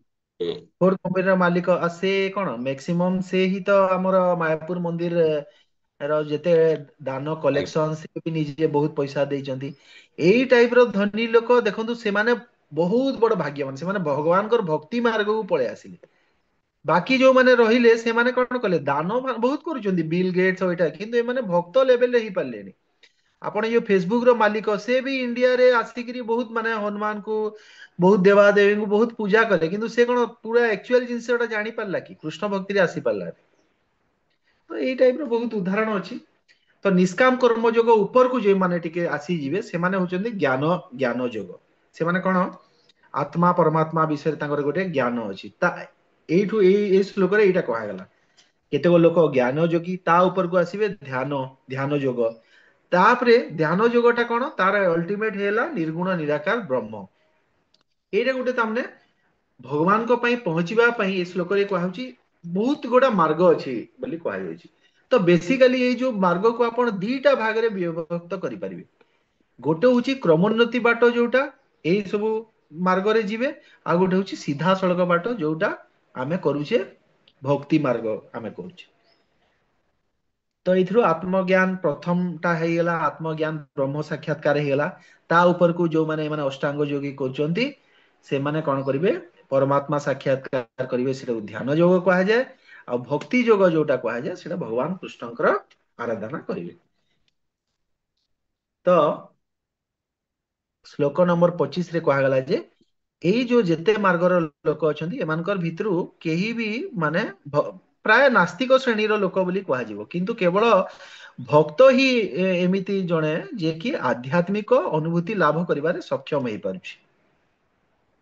ସେମାନେ ଜାଣିପାରୁଛନ୍ତି ଠିକ ଠିକ ହିସାବରେ କ୍ଷେତ୍ର କ୍ଷେତ୍ରଜ୍ଞ ଆତ୍ମା ପୁରୁଷ ପ୍ରକୃତି କଥା ବୁଝିକିରି ସେମାନେ ବୁଝିପାରୁଛନ୍ତି। ତ ଭକ୍ତର ଶ୍ରେଷ୍ଠତା ଏଠି କୁହାଗଲା। ବିଭିନ୍ନ ଅନ୍ୟାନ୍ୟ ମାର୍ଗକୁ ଏଠି ଶ୍ରେଷ୍ଠ ବୋଲି କୁହାଯାଇ ନାହିଁ। ଶ୍ଲୋକ ନମ୍ବର 26 ପାଠ କରନ୍ତୁ। हरे कृष्ण प्रभु जी। ଆଜ୍ଞା ପ୍ରଭୁଜୀ। अन्येतेव मजानन्तः श्रुत्वा नयेभ्य उपासते ते अपि चातितरन्तेव मृत्युं श्रोति परायणाः। ସାବଧାନବାଦ ସାବଧାନବାଦ ଅନୁବାଦ। ଆଜ୍ଞା ପୁନଶ୍ଚ ଏପରି କେତେକ ଲୋକ ଅଛନ୍ତି ଯେଉଁମାନଙ୍କର ଭଲ ଭାବରେ ଏ ଆଧ୍ୟାତ୍ମିକ ଜ୍ଞାନ ନଥିଲେ ସୁଦ୍ଧା ସେମାନେ ଭଗବାନଙ୍କ ସମ୍ବନ୍ଧରେ ଅନ୍ୟମାନଙ୍କ ଠାରୁ ଶୁଣି ଆରାଧନା କରିବାକୁ ଆରମ୍ଭ କରନ୍ତି। ଯେଣୁ ସେମାନଙ୍କର ଉପଯୁକ୍ତ ଅଧିକାରୀଙ୍କ ଠାରୁ ଶ୍ରବଣ କରିବା ପ୍ରବୃତ୍ତି ଅଛି। ତେଣୁ ସେମାନେ এই ଜନ୍ମ ମୃତ୍ୟୁ ପଥକୁ ଅତିକ୍ରମ କରିଯାଆନ୍ତି। ହରେ କୃଷ୍ଣ କହୁଛି। ଶ୍ରବଣ ବିଧିର ଏଠି ମହାତ୍ମ୍ୟ କଥା କୁହାଯାଇଛି। ବହୁତ ଲୋକ ଅଛନ୍ତି ସେମାନେ ଏଇ ଆତ୍ମାନୁଭୂତି ଲାଭ କରିବାରେ, ଏଇ ଯୋଉ ଜ୍ଞାନ ପାଇବାରେ ମାନେ ଏତେ ଏଇଟା ସୁଯୋଗ ପାଇନାହାନ୍ତି। ପୂର୍ବ ଶ୍ଲୋକରେ ଆମର କଣ କୁହାଗଲା କି ଭକ୍ତ ହିଁ କେବଳ ମାନେ ଭଗବାନଙ୍କର ବିଷୟରେ ଜାଣିପାରୁଛି, କିନ୍ତୁ ଏଇ ଶ୍ଲୋକରେ କହୁଛନ୍ତି ଯେ ଭକ୍ତ କଣ ପାଇଁ ମାନେ ଜାଣିପାରିଲା, ପ୍ରାମାଣିକ ଗୋଟେ ବ୍ୟକ୍ତିଙ୍କ ଠାରୁ ଶ୍ରବଣ କରିକି ଭକ୍ତ ଏଇ ମାର୍ଗକୁ ଆସିଲା। ତ ଶ୍ରବଣ ବିଧିଟା ବହୁତ ଇମ୍ପୋର୍ଟାଣ୍ଟ। ଆଚ୍ଛା, ଆମେ ଯୋଉ ଆଜି ଭକ୍ତ ହେଇଛେ, କଣ ପାଇଁ ଭକ୍ତ ହେଇଛେ? ଆପଣ ଲକ୍ଷ୍ୟ କରନ୍ତୁ ଆପଣଙ୍କ ଜୀବନରେ ଆପଣ ଶିଲ ପ୍ରଭୁପାଦଙ୍କର ପୁସ୍ତକ ପଢିଛନ୍ତି, ନହେଲେ ଆପଣ କୋଉ ଗୋଟେ ପ୍ରଭୁଙ୍କର ସଂସ୍ପର୍ଶରେ ଆସିଛନ୍ତି, ସେ ଭଗବାନଙ୍କର ବିଷୟରେ ଆପଣଙ୍କୁ କହିଛନ୍ତି। ଆପଣଙ୍କର ପ୍ରଥମ ଭକ୍ତି ଆରମ୍ଭ ହେଇଛି ଶ୍ରବଣ ବିଧିରୁ। ସେଥିପାଇଁ ନବଧା ଭକ୍ତି ଯୋଉ କୁହାହଉଛି, ନବଧା ଭକ୍ତିର ଆରମ୍ଭଟା କଣ? ଶ୍ରବଣ ଭକ୍ତି। ଶ୍ରବଣ। ବହୁତ ଗୋଟେ ଏମିତି ସଂସ୍ଥା ଅଛନ୍ତି ଯୋଉମାନେ ମାନେ ଏତେ ପ୍ରାମାଣିକ ନ ହେଇଥିବେ ବୋଧେ। ଏଇ ଯୋଉ ଆମର ତିନିଟା ଜିନିଷ ହେଲା ଶ୍ରବଣ, କୀର୍ତ୍ତନ ଆଉ ବିଷ୍ଣୁ ସ୍ମରଣ। ସେମାନେ କହନ୍ତି ଯେ ଏଇ ସବୁ ନବଧା ଭକ୍ତିରୁ ବିଷ୍ଣୁ ସ୍ମରଣ ଟା ମାନେ ସବୁଠାରୁ ଶ୍ରେଷ୍ଠ। ଆଉ ଏଇଟା ମାନେ କରିବା କଥା, ଏମିତି କହନ୍ତି ସ୍ମରଣ ବେଶୀ କରିବା କଥା। କିନ୍ତୁ ଆମର ଗୌଡୀୟ ବୈଷ୍ଣବ ଧାରାରେ, ରୂପାନୁଗ ଧାରାରେ ଶ୍ରବଣକୁ ମହତ୍ଵ ଦିଆହେଇଛି। କାହିଁକି? ଆପଣ ଯଦି କିଛି ଆପଣ ସେ ଷ୍ଟେଜକୁ ନ ପହଞ୍ଚିବେ ଆଉ ଭଗବାନଙ୍କ ସ୍ମରଣ କରିବା କଥା ଆପଣ ଚେଷ୍ଟା କଲେ ବି ସ୍ମରଣ ଆସିବନି। ଭଗବାନଙ୍କ ଲୀଳା ସ୍ମରଣ ସେତେବେଳେ ଆସିବ ଯେତେବେଳେ ଆପଣ ଶ୍ରବଣ ଆଉ କୀର୍ତ୍ତନ ବିଧି ଆପଣଙ୍କର ଠିକ ରେ କରିଥିବେ। ତାହେଲେ ସେଟା ସ୍ଵତଃ ସ୍ଫୁରିତ ହବ ବୋଲିକିରି ରୂପ ଗୋସ୍ୱାମୀଙ୍କର ଲେଖାରେ କୁହାଯାଇଛି। ତ ସେଥିପାଇଁ ଶ୍ରବଣ ବିଧି ଦ୍ଵାରା ଆମେ ଜାଣିପାରିବା। ଚୈତନ୍ୟ ମହାପ୍ରଭୁ କଣ କହିଛନ୍ତି ଯେ କଳି ଯୁଗରେ କେହି ବି ନିଜ ସ୍ଥିତିକୁ ବଦଳେଇବା ଉଚିତ ନୁହଁ। ମାନେ ଆପଣ ଯୋଉ ସ୍ଥିତିରେ ଅଛନ୍ତି ସେଇ ସ୍ଥିତିରେ ଆପଣ କଣ କରିବେ, ଭକ୍ତି ମାର୍ଗରେ ଆଗକୁ ବଢିବେ। କୌଣସି ନିଜର ଗୋଟେ ମାନେ ଆପଣ ମାନେ ଗୋଟେ ନିୟମ କାଢିବେ ନାହିଁ। ତାର ଗୋଟେ ଧାରା ଅଛି, ସେଇ ଧାରାରେ ଆପଣ ଯିବେ। ଯୋଉ ଧାରା ଆମେ ପାଇଛେ ସେଇଟା ଗୋଟେ କଣ ଗୁରୁ ପରମ୍ପରାରେ ଆସିଥିବେ, ଶ୍ରୁତୀୟ ମାନେ ବ୍ରହ୍ମନିଷ୍ଠ ଧାରାରେ ଆସିଥିବେ। ଯେମିତି ଆମେ ଗୌଡୀୟ ବୈଷ୍ଣବ ପରମ୍ପରା, ସେଇଟା କଣ ଭଗବାନ ଶ୍ରୀକୃଷ୍ଣଙ୍କଠୁ ଆରମ୍ଭ ହେଇଛି। ଠିକ ଅଛି, ଶ୍ରୀକୃଷ୍ଣଙ୍କଠୁ ଆରମ୍ଭ ହେଇକିରି ଏବେ ଆମର ଗୁରୁ ମହାରାଜଙ୍କ ପର୍ଯ୍ୟନ୍ତ ସେଇଟା ଶ୍ରୁତୀୟ ହିସାବରେ ଆଇଛି, ଗୁରୁ ପରମ୍ପରାରେ ଆଇଛି। ସେଥିପାଇଁ ସେଇଠୁ ଯଦି ଶ୍ରବଣ ବିଧିଟା ଆପଣ କରିବେ, ତାହେଲେ କଣ ଉଚିତ ଜ୍ଞାନଟା ଆପଣ ପାଇବେ। କିନ୍ତୁ ଯଦି ପ୍ରାମାଣିକ ନ ହେଇଥିବ, ସେଇଟା କଣ ହବ, ସେଇଟା ଆପଣ ଠିକ ଜ୍ଞାନଟା ଆପଣଙ୍କୁ ପାଇପାରିବେ ନାହିଁ।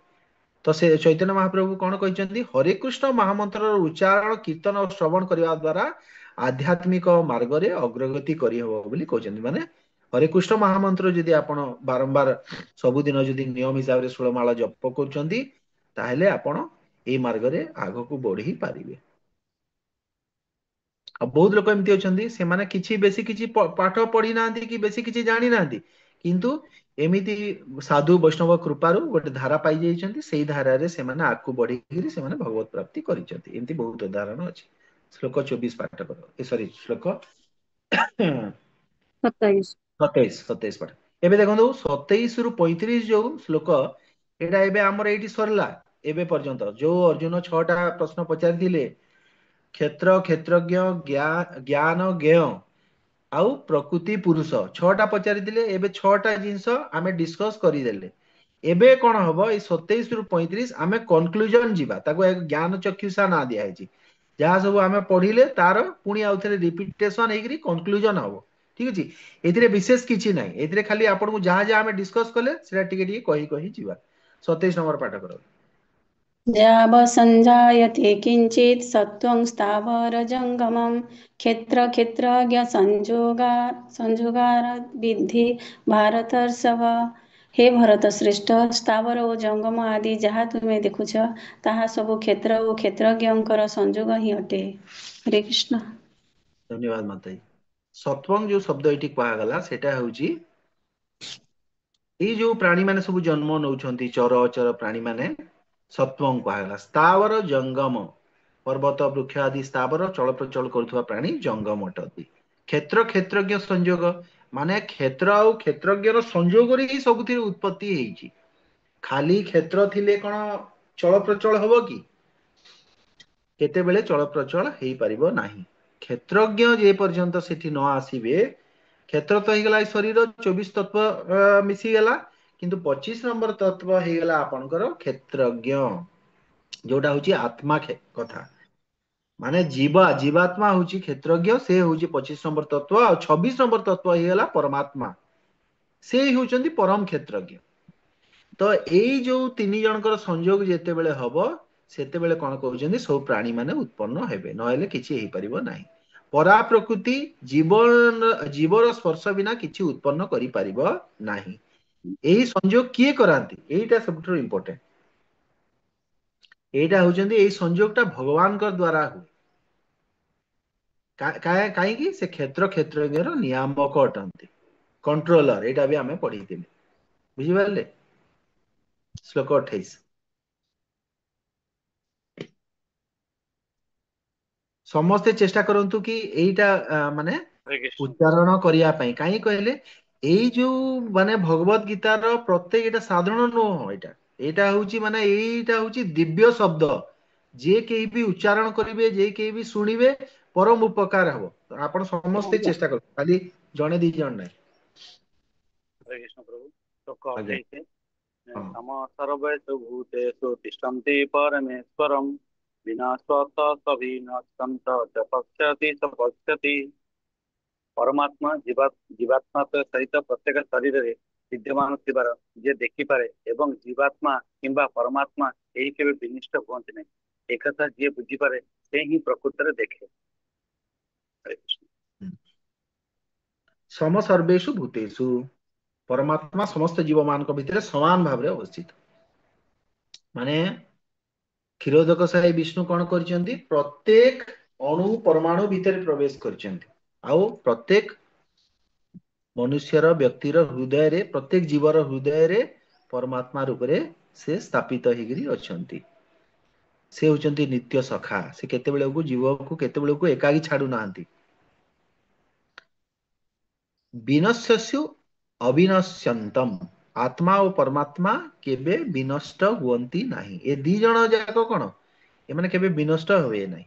ଆତ୍ମାର କେବେ ମୃତ୍ୟୁ ନାହିଁ, ଆଉ ଭଗବାନ ପରମାତ୍ମାଙ୍କ ତାଙ୍କର ମୃତ୍ୟୁ ହିଁ ତ ନାହିଁ। ଏଇଟା ଯିଏ ଦେଖିପାରେ, ଜ ପଶ୍ୟତି ମାନେ ଏଇଟା ଯିଏ ଦେଖିପାରେ, ସ ପଶ୍ୟତି, ସେ ପ୍ରକୃତ ଦେଖେ ବା ଠିକ ଭାବରେ ଜାଣିପାରେ।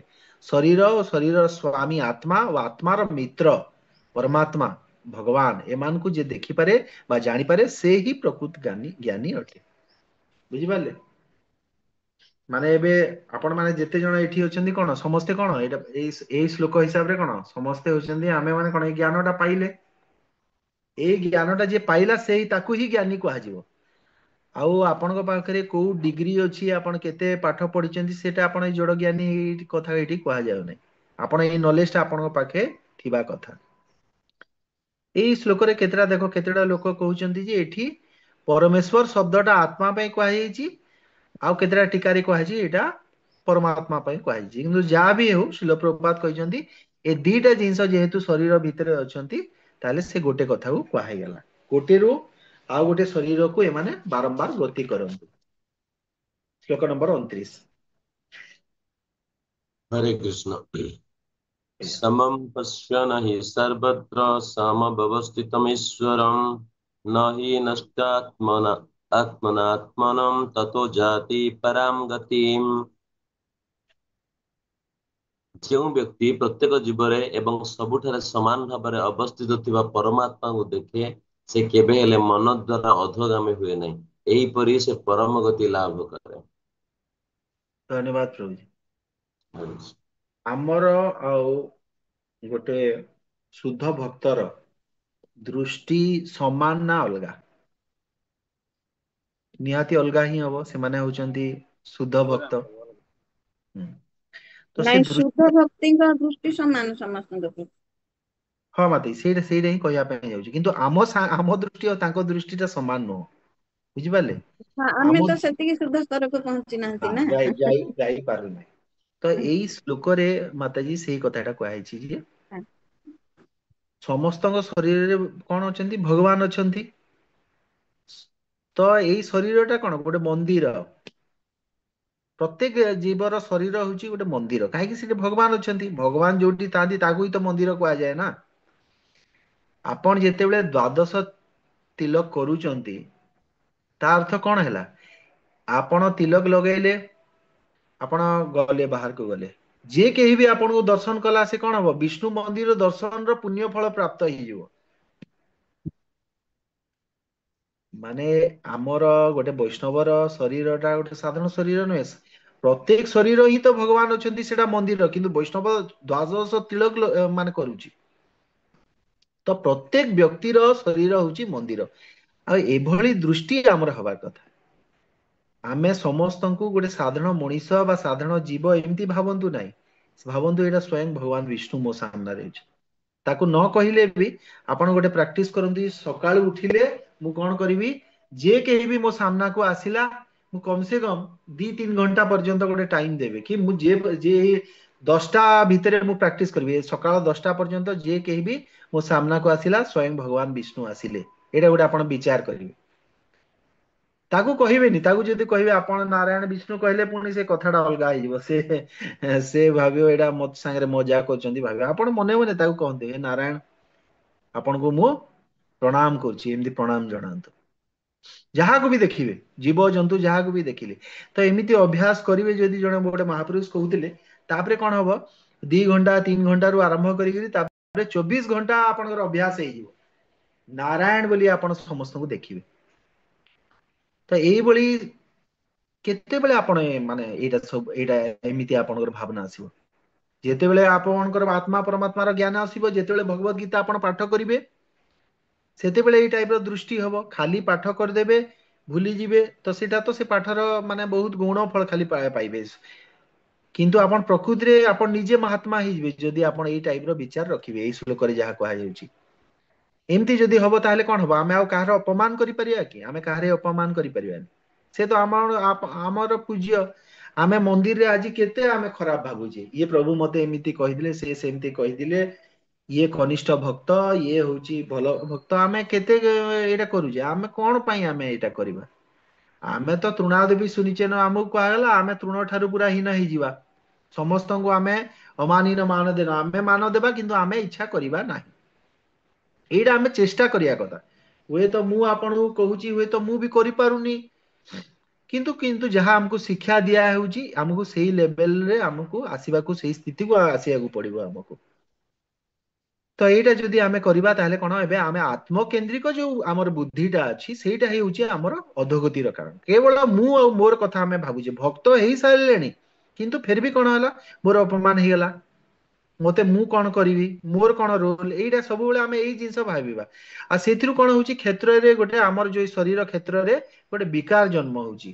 ଆମେ ସୁଖ ଦୁଃଖ, କାମ କ୍ରୋଧ, ଲୋଭ ଲାଳସା, ଏଇ ସବୁ ଆମର ଯାତ୍ରା ହଉଛି। କିନ୍ତୁ ଆମେ ଯଦି ପରମାତ୍ମାଙ୍କୁ ସର୍ବତ୍ର ଦେଖିବା ସବୁ ଶରୀରରେ, ତାହେଲେ ଆମେ ଆମ ସ୍ଥିତିକୁ ଉଠେଇ ପାରିବା। ଆଉ ସେତେବେଳେ ଆମର କଣ ହବ? ମନର ଅଧୋଗତି ଆଉ ହେବ ନାହିଁ। ମନ ଏବଂ ମନୁଷ୍ୟାଣ ବନ୍ଧ ମୋକ୍ଷ କାରଣମ୍। ଆମର ଏଇ ବନ୍ଧନ ମୋକ୍ଷର କାରଣ କଣ? ଏଇଟା ହଉଛି ଆମର ମନ। ଆପଣ ଜାଣିଥାନ୍ତୁ, ଇନ୍ଦ୍ରିୟ ମାନଙ୍କ ଭିତରେ ମନସ୍ମି ମନଶ୍ଚ ଅସ୍ମି କହିଲେ ଭଗବାନ କଣ କହିଲେ? ମାନେ ମୁଁ ମନ ବୋଲି କହିଲେ ନା। ତ ଏ ମନ ହିଁ ତ ଦଶମ ସବୁଥିର ପ୍ରୋବ୍ଲେମ। ବୁଝିପାରିଲେ? ଏଇଥିରେ ମନ କଥା କୁହାଯାଇଛି। ତ କେମିତି ଏମିତି କରିବ?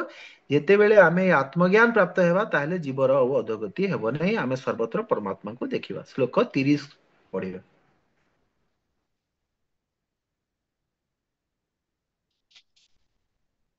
हरे कृष्ण प्रभु। प्रकृतेव च कर्माणि क्रियमाणि न सर्वत्र यपस्यति तथात्मानमपसार तपस्यति। जे ଦେଖିପାରେ, ଯେ କ୍ଷେତ୍ର ଦ୍ୱାରା ଅର୍ଥାତ୍ ଶରୀର ଦ୍ୱାରା କର୍ମମାନ କରାଯାଉଛି, ଯେଉଁ ଶରୀର କି ଭୂତ ପ୍ରକୃତି ଦ୍ୱାରା ଗଠିତ, ଏବଂ ଯେ ଦେଖେ ଯେ ଆତ୍ମା କିଛି କରୁନାହିଁ, ସେ ପ୍ରକୃତରେ ଦେଖେ। ହରେ କୃଷ୍ଣ। ଧନ୍ୟବାଦ ପ୍ରଭୁ। ଏଠି କୁହାଯାଉଛି, ଦେଖନ୍ତୁ, କର୍ମ ମାନ ଯୋଉ ସବୁ କରାଯାଉଛି, ସେଇଟା କଣ? ସେଇଟା କିଏ କରୁଛି? ସେ କର୍ମଟା ଆମେ ଶରୀରଟା କେମିତି ପାଇଲେ? ଆମେ ଶରୀରଟା ପାଇଲେ ଆମର କାମନା ପାଇଁ ପାଇଲେ। आमे पूर्व जन्म रे हमर जो कामना माने रही जाइछि सेही कामना हिसाब रे भगवान कौन करिसंती प्रकृति को ऑर्डर देकी आम पई गोटे प्रधान माने कौन गोटे फैक्ट्री प्रधान होची फैक्ट्री से बहुत गुड़ा रॉ मेटेरियल अच्छी रॉ मेटेरियल आपण समस्ते बुझुचंती रॉ मेटेरियल अच्छी से प्रधान रे महतत्व प्रधान रे रॉ मेटेरियल अच्छी तो एबे कौन करूची जीव विष्णुकर देह रे ब्रह्मांकर कल्परे जन्म होची पुणी राति रे जेतेले ब्रह्मा सोई जाउचंती पुणी से लीन हो जाउची तो लीन जेतेबेले होची कौन होची तार जो ये जो जीवन रे बहुत प्रकार जो से कर्म माने करथिला तार आशा आकांक्षा बहुत गुड़ा थिला सेटा किछि तो सरीनी सेटा जेमती अछि सेमती अछि से जीव जेतेबेले ता शरीर त्याग करूची ता सांगरे ता सूक्ष्म शरीर मन बुद्धि अहंकार एई सूक्ष्म शरीर सांगकु सेई सब जिंस गुड़ा अटैच हेगिरी सेटा भगवान विष्णु पाखु जाउची सूक्ष्म रु सूक्ष्मतर हेगिरी जाउची तो जेतेबेले पुनः जेतेबेले सृष्टि सृजन होची प्रकृति माध्यम रे प्रकृति तो सेटा गोटे कौन होची सेटा गोटे होची एमिति गोटे स्टेज जोटी सब जिंस मिक्स हेगिरी अछि 24 तत्व आमे सब एटा डिस्कस कले पूर्व अध्याय मानकरे तो से भितरु कौन करूचंती जो टाइप रो शरीर रे से तार कामनाटा पूर्ण हबो सेई टाइप रो गोटे शरीर प्रकृति माध्यम रे ताकू दिया जाउची आउ एई शरीर जेते आउ एटा कोन पई हैला एटा जीवर इच्छा माने आत्मा कोन पई एति आत्मार रोलटा कोन नै जीवर इच्छा जेहेतु से करिथिला मु एई टाइप रो मोर कामना एटा मते मिली जांदा कि तो सेई कामना कला बोलिगिरी ताकू भगवान कृपा करिगिरी अनुरूप शरीर कहा माध्यम रे देले प्रकृति माध्यम रे देले एई प्रकृति एटा कोन थिला तार सूक्ष्मतर अवस्था थिला प्रधान प्रधान रु तापरे हेगिरी महत्त्व हेगिरी तापरे एते सृष्टि सब हेची आ ब्रह्मा ठारू आरंभ करी पिपलिका पर्यंत विभिन्न शरीर प्राप्त करिसंती ए कथा एठी कहै जाउची किंतु ए सब पछरे कोन ए सब पछरे मेन जिंसटा हला आत्मा जो इच्छा करिची आत्मा किछि करिनी आ सब भोगुची एमिति तो नहीं आत्मा निर्लिप्त अछि सत कथा शरीरर कर्म शरीरर त्रिगुण हिसाब रे जहा सब दुख कष्ट एइडा आत्मा सेतिरे निर्लिप्त अछि किंतु आत्मा कोन आत्मा इच्छा करितिला शरीर माध्यम रे भोग करिया पई ताकू ए शरीर इंद्रिय माने मिलिची तो आत्मा तो मेन सेतिरे ना तो एइथिरे इच्छा मूल रे अछि आत्मार किंतु भूत प्रकृति द्वारा गठित क्षेत्र रे जो सब कर्म हेउची सेतिरु अलगा ए आत्माटा एई ज्ञान द्वारा प्रकृति रे जीव द्रष्टा हबो माने हमर गोटे अभ्यास करिया कथा गोटे तो हैला एइटा देखंतु भगवत गीता रे ए कथाटा कुहा हे गेला तापरे आपण टिके चिंतन करिवा कथा कि एइटा हमर रियल लाइफ रे एइटा कोन प्रकृति रे संभव आपण सकाळु उठिबे आपण कोन एमिति भाबिबे मु अच्छा मु किए मु आत्मा मु कहि कि अनुभव करूची कि मु आत्मा आपण केबे एमिति भाबिचंदी कि आपण तो होल गोटे शरीर हिसाब रे आपण भाबुचंदी ना किंतु आमे ई शरीर जहाँ भी आपण द्वारा आपण को गोटे आपण शरीर रे सत्व गुण रो वृद्धि हिगला आपण को लागुची नै मु आज टिके कोन गोटे भगवत मार्गीय जिंस करिवि तमो गुण हिगला आपण को निद्रा आसी गेला आपण क्रोध कर देले आपण बासी जिंस खाइया पे इच्छा हला तमो गुण रो प्रभाव हिगला आपण प्रसाद जे माने भक्त समत प्रसाद पाउचंदी मु साधारण लोक कथा कहूची किंतु ए जेते बेले आपण को ज्ञानटा आसीबो जे मु होउची शरीरस्थ आत्मा तो ये ज्ञान माध्यम रे कम से कम आमे भाबिया कथा ना ये शरीर जहा कहूची मु सेथिरे कर्ता नुह एटा शरीर द्वारा होउची आपण गोटे चिंतन टे पळे आसला आपण जप करचंती से जप कला टाइम रे आपण को गोटे खराब चिंतन गोटे आसीला आपण मने मने भाबंतु ए जो चिंतन टा आसिला एटा ए क्षेत्रज्ञ एटा जो आर विकृति द्वारा ये जो 24 तत्वर विकृति द्वारा ये मन भीतर एमती भावना आउची किंतु जे जप करूची से होची मु सेति में मु एतरे विचलित हेबिनी ये हो ये शरीर करू मु कोन करबी मु कोन करी भगवान नाम सत जिंस सत संकल्प सत्य काम एटा आत्मा और परमात्मा दी जनकर लक्षण हमें डिस्कस कर दिले तो हमें मने मने भाबिबा नाही मु ए सब भाबिबा नाही जहां भी हमर थिंकिंग आउची मोर जपरे सेथिरु मु अलगा मु होची आत्मा मु होची जीवात्मा मु एबे भगवान कर नाम जो सेही थिरे मु कंसंट्रेशन करबी एई टाइप रो आपण अभ्यास करी करी निजो को टिके अलगा करंतु शरीर टू ताहले जाई हमें ए जिंस को हृदयंगम करि पारबो नेक्स्ट श्लोक पढो हरे हरे कृष्ण कृष्ण प्रभु प्रभु जी जी ଆଜ୍ଞା ଯଦା ଭୂତ ପୃଥକ୍ ଭାବ ନେକସ୍ତମନୁପଶ୍ୟତି ତତ ଏବ च ବିସ୍ତାରମ୍ ବ୍ରହ୍ମ ସମ୍ପଦ୍ୟେତେ ତଦା। ଅନୁବାଦ, ଯେତେବେଳେ ଏକ ବିଚାରବାନ ବା ବୁଦ୍ଧିମାନ ବ୍ୟକ୍ତି ବିଭିନ୍ନ ରୂପକୁ ଦେଖିବା ତ୍ୟାଗ କରେ, ସେତେବେଳେ ସେ ବ୍ରହ୍ମ ଧାରଣା ପ୍ରାପ୍ତ ହୁଏ। ବିଭିନ୍ନ ରୂପ କେବଳ ବିଭିନ୍ନ ପ୍ରକାର ଜଡ ଶରୀର ଯୋଗୁଁ ହିଁ ହୋଇଥାଏ। ଏହି ପ୍ରକାରେ ସେ ଦେଖେ ଯେ ପ୍ରାଣୀ ମାନେ ସର୍ବତ୍ର ବିସ୍ତୃତ। ହରେ କୃଷ୍ଣ ପ୍ରଭୁ। ଧନ୍ୟବାଦ ପ୍ରଭୁଜୀ। ହରେ ଯୋଉ କୃଷ୍ଣ କଥା ପ୍ରଭୁଜୀ, ମୋର ଗୋଟେ ପ୍ରଶ୍ନ ଥିଲା। ଆଜ୍ଞା ମାତାଜୀ। ହଁ, ମାନେ 30 ନମ୍ବର ଶ୍ଳୋକରେ ଯୋଉ ଦେଇଛି, ଏ ହଁ ଶରୀରର ସାହାଯ୍ୟରେ ଯେଉଁ ସବୁ କର୍ମ ମାନ ହେଉଛି ତାହା ଆତ୍ମା ଦ୍ଵାରା କରାଯାଉ ନାହିଁ, ଅର୍ଥାତ୍ ତାହା ବ୍ୟକ୍ତିର କର୍ମ ନୁହେଁ। ଯାହା ବ୍ୟକ୍ତି କଲା ପରି ଜଣା ପଡେ, ସୁଖ ପାଇଁ ହେଉ ବା ଦୁଃଖ ପାଇଁ ହେଉ, ଏ ଶାରୀରିକ ଗଠନ ଯୋଗୁ ସେ ତାହା ମଧ୍ୟ ହୋଇ। ଆଜ୍ଞା। ଏଇଟା ଟିକେ ବୁଝାନ୍ତୁ, ଶରୀର କରୁନାହିଁ କି ଆତ୍ମା କରୁନାହିଁ, ତାହେଲେ କିଏ କରୁଛି ଏ କର୍ମଟା? ତ ଏଇଟା ଆପଣ କଣ ଭାବିବେ, ଏଇ ଶରୀରର କ୍ରିୟା ପ୍ରତିକ୍ରିୟା ଦ୍ଵାରା ଏଇ କର୍ମଟା ହଉଛି। ମୁଁ ହଉଛି ଆତ୍ମା, ଏଇଟା ମୁଁ କରୁନାହିଁ। ଏଇଟା କିଏ ଏଇଟା କରୁଛି? ଆତ୍ମା ସେଥିରେ ନିର୍ଲିପ୍ତ ଅଛି। ଆତ୍ମା ଅର୍ଥ କିଏ? ଆପଣ। ଆପଣ ସେଥିରେ ନିଜକୁ କର୍ତ୍ତା ଭାବ ରଖନ୍ତୁ ନାହିଁ।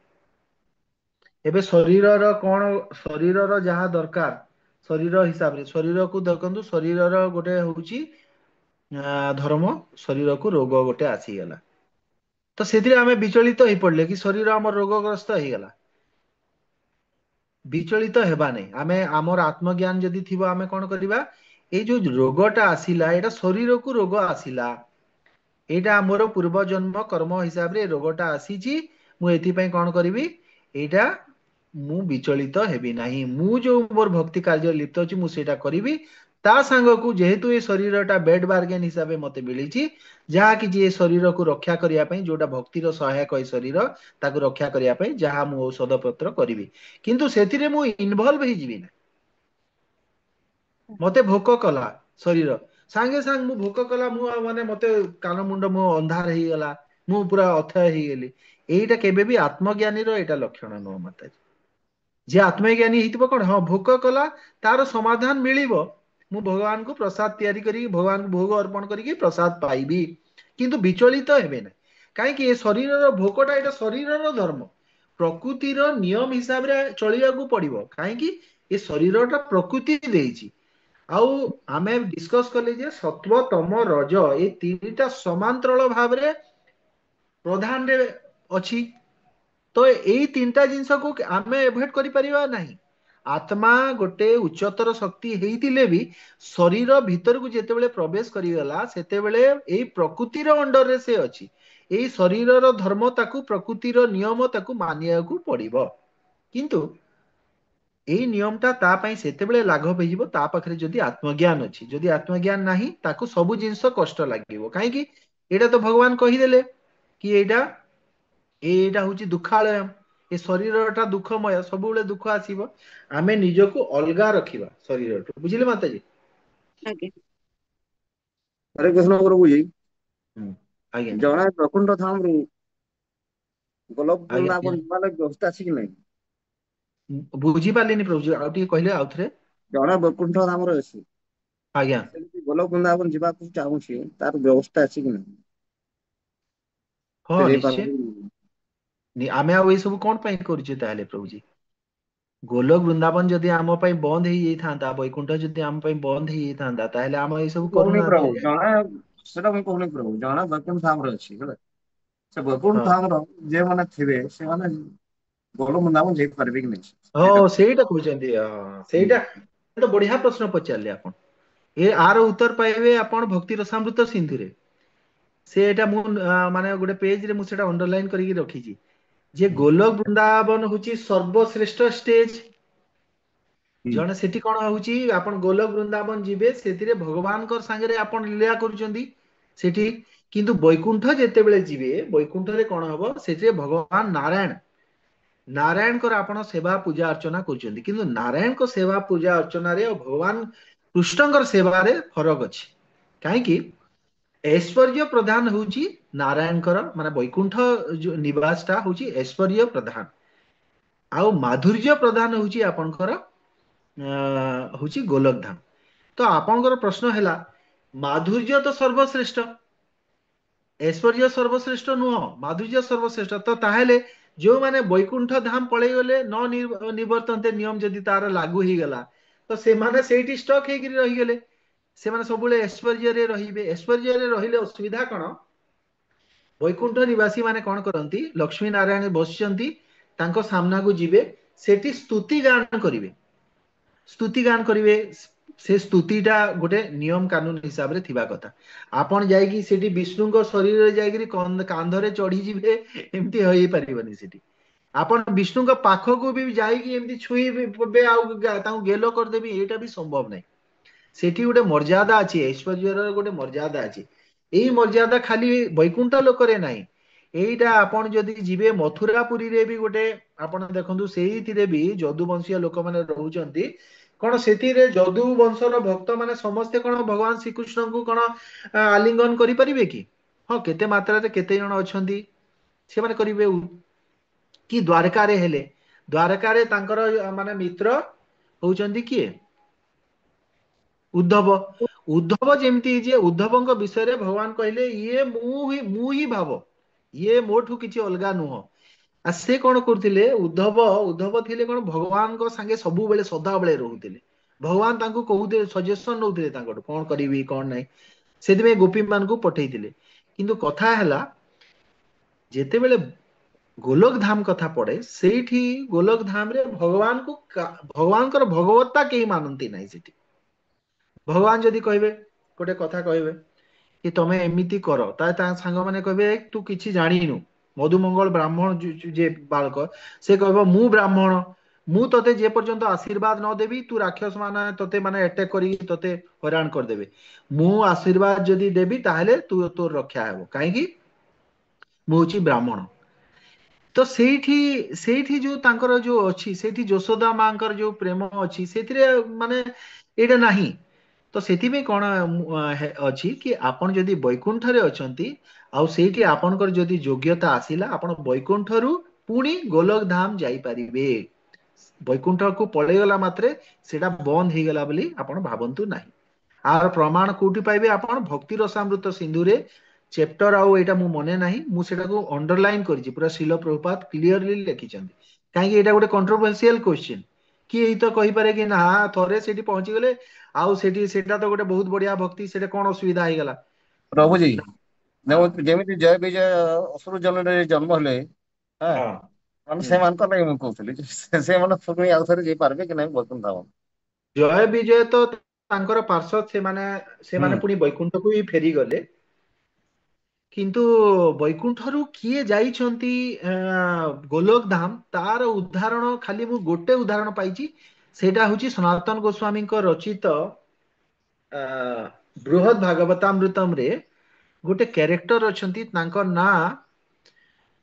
ना किए मने पके परिबे कि कहंतु तो जानवा मत आपण मने अछि जानवा उपसखा हां हां की सखा उपसखा हां गोप सखा एई गोप सखा जी से जाइछंती वैकुंठ आ वैकुंठ रे तांको इच्छा हेलानी वैकुंठ रे से जेतेले गले से कोन एई पृथ्वी पृष्ठ रे जो भौम वृंदावन रु जाइतिले तो गोप बेश थिला तांकर गोप माने जेमती ड्रेस पिनंती सेठी गले आ सेठी से किछि माने धारण कलेनी माने वैकुंठ निवासी मानकर जो वस्त्र सेटा किछि धारण कलेनी से गोप बेश रहिले तो सेठी वैकुंठवासी माने ताऊ कहले तमे काहे कि एमिति रहूछ आउ टिके बोले आ से सेठी जायगिरी हे गोविंद गोपाल एमिति बोलिगिरी चिल्लेगिरी जेतेबेले डाकी चंदी भगवान को जेंती तांकर अभ्यास थिला ए भूम वृंदावन रे भगवान को भक्ति करिवा सेठी आसी तांको मना कराई जे तमे एई सब आउची माने एमिति तमे डाकी परिबनी एटा भगवान विष्णु को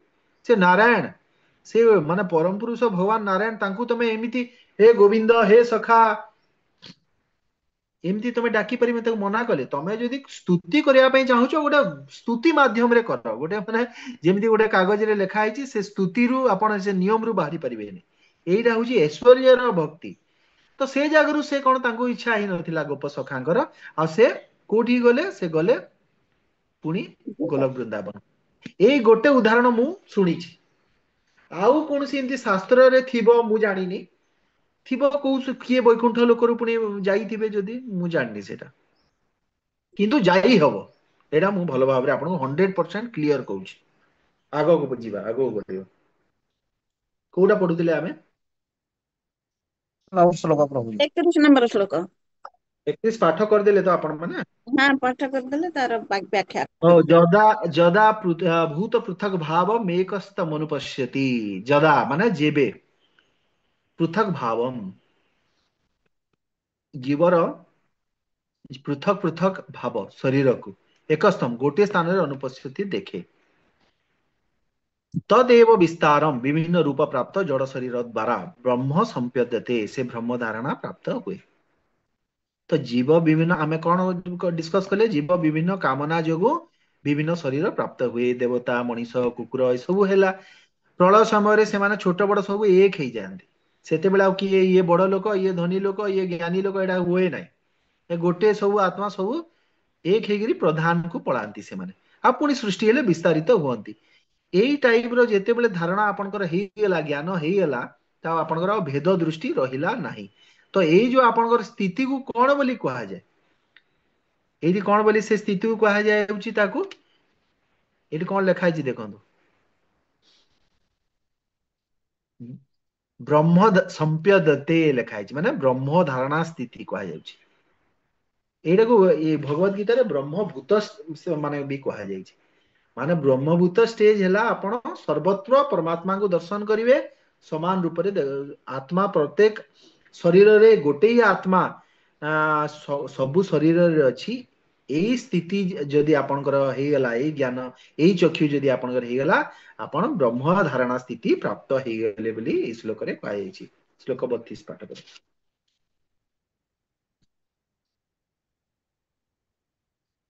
हरे कृष्ण प्रभु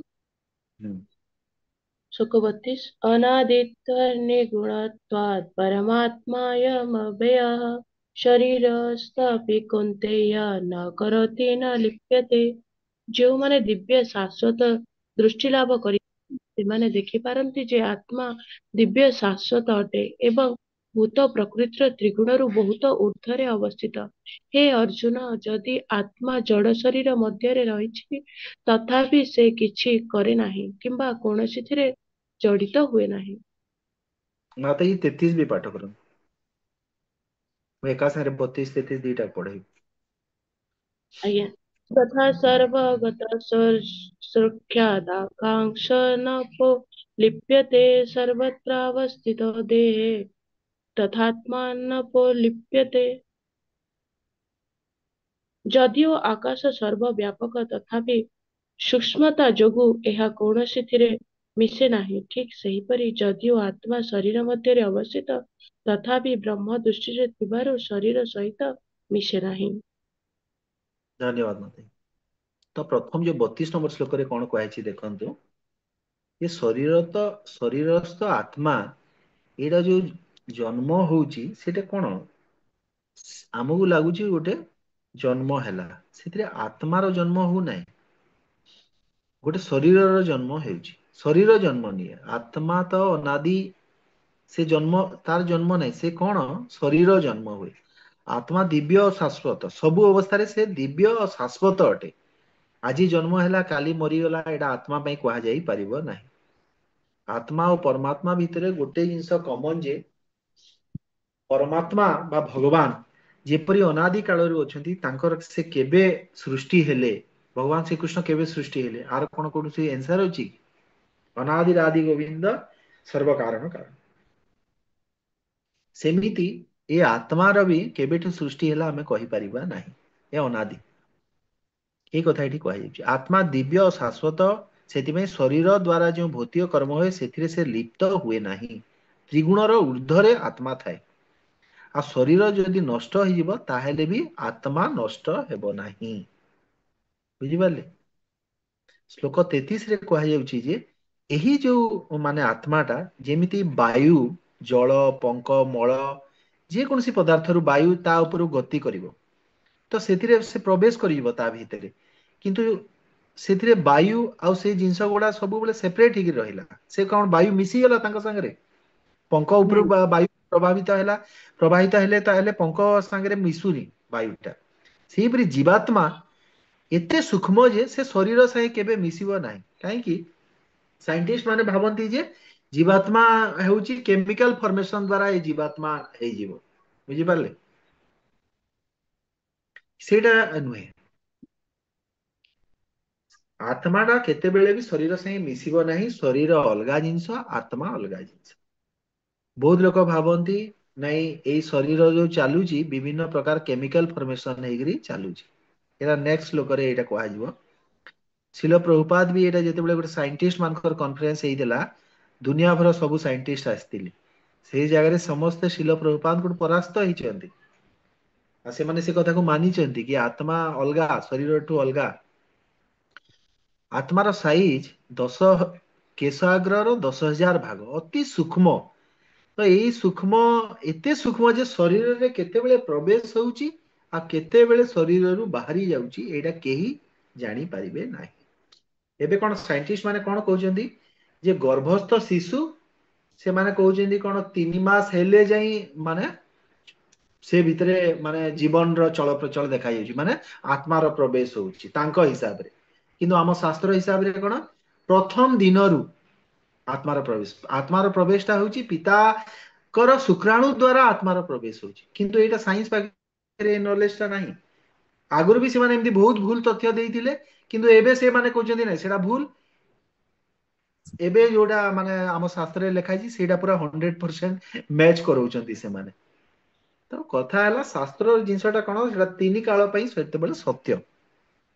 ଶ୍ଲୋକ ନମ୍ବର 34। ଯଥା ହରେ ପ୍ରକାଶ କୃଷ୍ଣ ପ୍ରଭୁ। ୟତ। ହଁ ପଢନ୍ତୁ ପଢନ୍ତୁ ମତେ। ଯଥା ପ୍ରକାଶୟତେ କଃ କୃଷ୍ଣଂ ଲୋକମିମଂ ରବିଃ କ୍ଷେତ୍ରଂ କ୍ଷେତ୍ରୀ ତଥା କୃଷ୍ଣଂ ପ୍ରକାଶୟତି ଭାରତ। ଅନୁବାଦ, ହେ ଭରତ ପୁତ୍ର, ଯେପରି ସୂର୍ଯ୍ୟ ଏକାକୀ ସମଗ୍ର ବ୍ରହ୍ମାଣ୍ଡକୁ ଆଲୋକିତ କରେ, ସେହିପରି ଜୀବାତ୍ମା ଏକାକୀ ଶରୀର ମଧ୍ୟରେ ଚେତନା ଦ୍ୱାରା ସମଗ୍ର ଶରୀରକୁ ଆଲୋକିତ କରାଏ। ଧନ୍ୟବାଦ ମତେ। ହରେ କୃଷ୍ଣ। ସୂର୍ଯ୍ୟ ଗୋଟେ ସ୍ଥାନରେ ରହୁଛି କିନ୍ତୁ ସମଗ୍ର ବ୍ରହ୍ମାଣ୍ଡକୁ ଆଲୋକିତ କରୁଛି ସୂର୍ଯ୍ୟ। ତ ସୂର୍ଯ୍ୟ କିରଣ ବା ଆଲୋକ ମାନେ ସୂର୍ଯ୍ୟ କିରଣ ଉପସ୍ଥିତି ଆମେ କେମିତି ଜାଣିପାରୁଛେ? ଯେ ଏ ଆଲୋକ ଯେତେବେଳେ ବିଛୁରିତ ହେଇକିରି ଆମେ ଦେଖୁଛେ କି ସକାଳ ହେଲା ଚାରିଆଡେ ଆଲୋକିତ ହେଇଗଲା, ମାନେ ତା ଅର୍ଥ କଣ? ସୂର୍ଯ୍ୟଙ୍କର ଉପସ୍ଥିତି ଅଛି। ଯଦି ସୂର୍ଯ୍ୟ ଉପସ୍ଥିତ ହେଇନଥାନ୍ତେ ଆଲୋକ ହେଇନଥାନ୍ତା, ଅନ୍ଧକାର ହେଇଥାନ୍ତା। ସେମିତି ଆମ ଶରୀରରେ ଆତ୍ମାର ଉପସ୍ଥିତିଟା ଆମେ କେମିତି ଜାଣିବା? ଆମ ଶରୀରରେ ଯୋଉ ଚେତନା ଅଛି, ସେଇ ଚେତନା ଅଛି ମାତ୍ରକେ ଆମେ ଜାଣିପାରିଲେ ଯେ ଆମର ଶରୀର ମୃତ ନୁହଁ, ଜୀବିତ ଅଛି। ଆତ୍ମାର ସେଇ ଜାଗାରେ ଆତ୍ମାର ଉପସ୍ଥିତି ଅଛି। ତ ଚେତନାକୁ ଜଡ ବସ୍ତୁର ସମଷ୍ଟିରୁ ଉତ୍ପନ୍ନ ବୋଲି ଭାବିବା ଉଚିତ ନୁହଁ, ଯୋଉ କଥା ଏବେ ଆମେ ପୂର୍ବ ଶ୍ଲୋକରେ ଡିସ୍କସ କଲେ। ସାଇଣ୍ଟିଷ୍ଟ ମାନେ ଏହିପରି ଭାବନ୍ତି। ଆପଣ ଗୋଟେ କଥା ଜାଣିକି ମାନେ ଆଶ୍ଚର୍ଯ୍ୟ ହେବେ ଯେ ବହୁତ ଲୋକ, ଧନୀ ଲୋକ କଣ କହିଛନ୍ତି, ବହୁତ ପଇସା ପତ୍ର ଖର୍ଚ୍ଚ କରିକିରି ଗୋଟେ ଲ୍ୟାବ ରେ ତାଙ୍କର ମୃତ ଶରୀରକୁ ସେମାନେ ରଖିଛନ୍ତି, ବହୁତ ଟଙ୍କା ଦେଇକି। କାହିଁକି? ତାଙ୍କର ଆଶା ହେଉଛି ଯେ ଭବିଷ୍ୟତରେ କେତେବେଳେ ସାଇଣ୍ଟିଷ୍ଟ ମାନେ ଜୀବନକୁ ମାନେ ଉଦ୍ଭାବନ କରିଦେବେ, କେମିକାଲ ମାନଙ୍କର ବିଭିନ୍ନ କେମିକାଲ ମାନଙ୍କର ଫର୍ମେସନ ହେଇକିରି, ଆଉ ସେତେବେଳେ କଣ ହବ, ଯଦି ତାଙ୍କର ଶରୀର ସୁରକ୍ଷିତ ଥିବ ପୁଣି ସେମାନେ ଜୀଇଁ ଉଠିବେ। ଏଇଟା ହଉଛି ସେ ଲୋକମାନଙ୍କର ଧାରଣା। ତ ଏମିତି କୋଉ ଗୋଟେ ଜାଗାରେ ଲସ୍ ଏଞ୍ଜେଲେସ୍ ନା କୋଉ ଗୋଟେ ଜାଗାରେ ଗୋଟେ ସାଇଣ୍ଟିଷ୍ଟ ମାନଙ୍କ ଲ୍ୟାବ ରେ ସେମାନଙ୍କ ଶରୀର, ମୃତ ଶରୀର ସବୁ ରଖା ହେଇଛି। ତ ଏଇଟା ସବୁ ମୂର୍ଖାମି ମାନେ ସବୁ ଜିନିଷ ଲୋକ କରୁଛନ୍ତି, ସେମାନେ ଜାଣି ପାରୁନାହାନ୍ତି ଏଇଟା କେବେ ସମ୍ଭବ ହବ ନାହିଁ।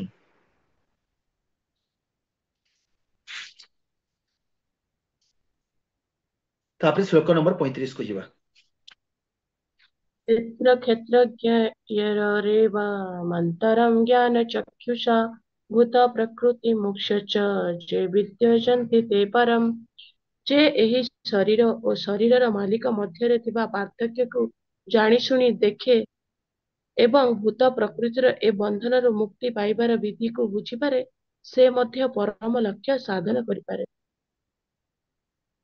ଏଇଟା ଯୋଉ କୁହାଗଲା କ୍ଷେତ୍ର କ୍ଷେତ୍ରଜ୍ଞ एवं अंतरम ज्ञान चक्षुषा ज्ञानर चक्षु द्वारा भावार्थरे कौन लिखुଛନ୍ତି ଶିଳ ପ୍ରଭୁପାଦ ଏ ତ୍ରୟୋଦଶ ଅଧ୍ୟାୟର ସାର କଥା ହେଲା ଯେ ବ୍ୟକ୍ତି ଏ ଶରୀରର ମାଲିକ ଏବଂ ପରମାତ୍ମାଙ୍କ ମଧ୍ୟରେ ପାର୍ଥକ୍ୟକୁ ବୁଝିବା ଉଚିତ କ୍ଷେତ୍ର ଆଉ କ୍ଷେତ୍ରଜ୍ଞ କ୍ଷେତ୍ରଜ୍ଞ ଦି ଜଣ ଆତ୍ମା ପରମାତ୍ମା ଆଉ କ୍ଷେତ୍ର ହଉଛି ଶରୀର ଆର ପାର୍ଥକ୍ୟକୁ ଆମେ ବୁଝିବା ଉଚିତ ଏ କଥା ଲେଖା ହେଇଛି ଯେପରି 8 ରୁ 12 ଶ୍ଲୋକର ବର୍ଣ୍ଣନା ଅନୁଯାୟୀ ଜଣକୁ ମୁକ୍ତିର ମାର୍ଗ ଖୋଜି ବାହାରିବାକୁ ପଡିବ ତେବେ ଯାଇ ଜଣେ ପରମ ଗତି ପ୍ରାପ୍ତ ହୋଇପାରିବ 8 ରୁ 12 ଶ୍ଲୋକରେ କଣ କୁହାଯାଇଛି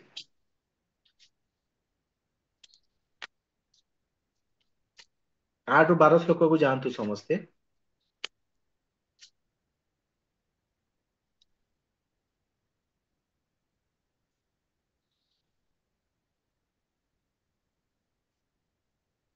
ବିଭିନ୍ନ ପ୍ରକାର ଭକ୍ତର ଗୁଣାବଳୀ ସବୁ ଦିଆଗଲା ସେଇ ଗୁଣ ଯାହା ପାଖରେ ଅଛି ସେ ହଉଛି ସେଇଟା ହଉଛି ଜ୍ଞାନ ଏଇ କଥା ଗୋଟେ କୁହାଯାଇଛି କି ନାଇଁ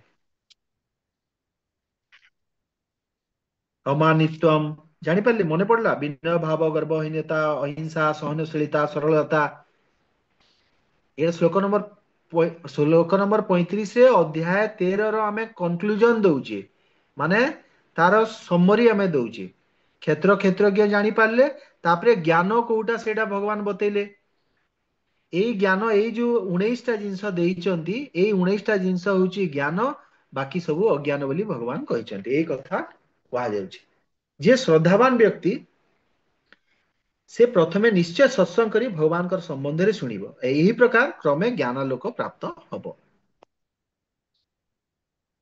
ଏଇ ଯୋଉ କ୍ଷେତ୍ର କ୍ଷେତ୍ରଜ୍ଞର ଜ୍ଞାନ ଏଇଟା ପାଇବା ପାଇଁ ଆମେ କଣ କରିବା ଆମେ ଗୋଟେ ସଦ୍ଗୁରୁଙ୍କର ଆଶ୍ରୟ ନେବା ସଦ୍ଗୁରୁଙ୍କର ଯେତେବେଳେ ଆଶ୍ରୟ ହେବ ତାଙ୍କର କୃପା ଯଦି ହବ ତାହେଲେ ଆମେ କଣ ହବ ଏଇ ଜ୍ଞାନକୁ ଆମେ ପ୍ରାପ୍ତ କରିପାରିବା ଏଇଟା ଶିଳ ପ୍ରଭୁପାଦ କହୁଛନ୍ତି ये 24 क्षेत्रटा 24 तत्वरे तैयारी जड़ सूक्ष्म तत्व अच्छा ये जो 24 तत्व कथा हमें बहुत थर डिस्कस कर सारे ये 24 तत्व रे सूक्ष्म तत्व को कोटा सूक्ष्म तत्व कार मने अछि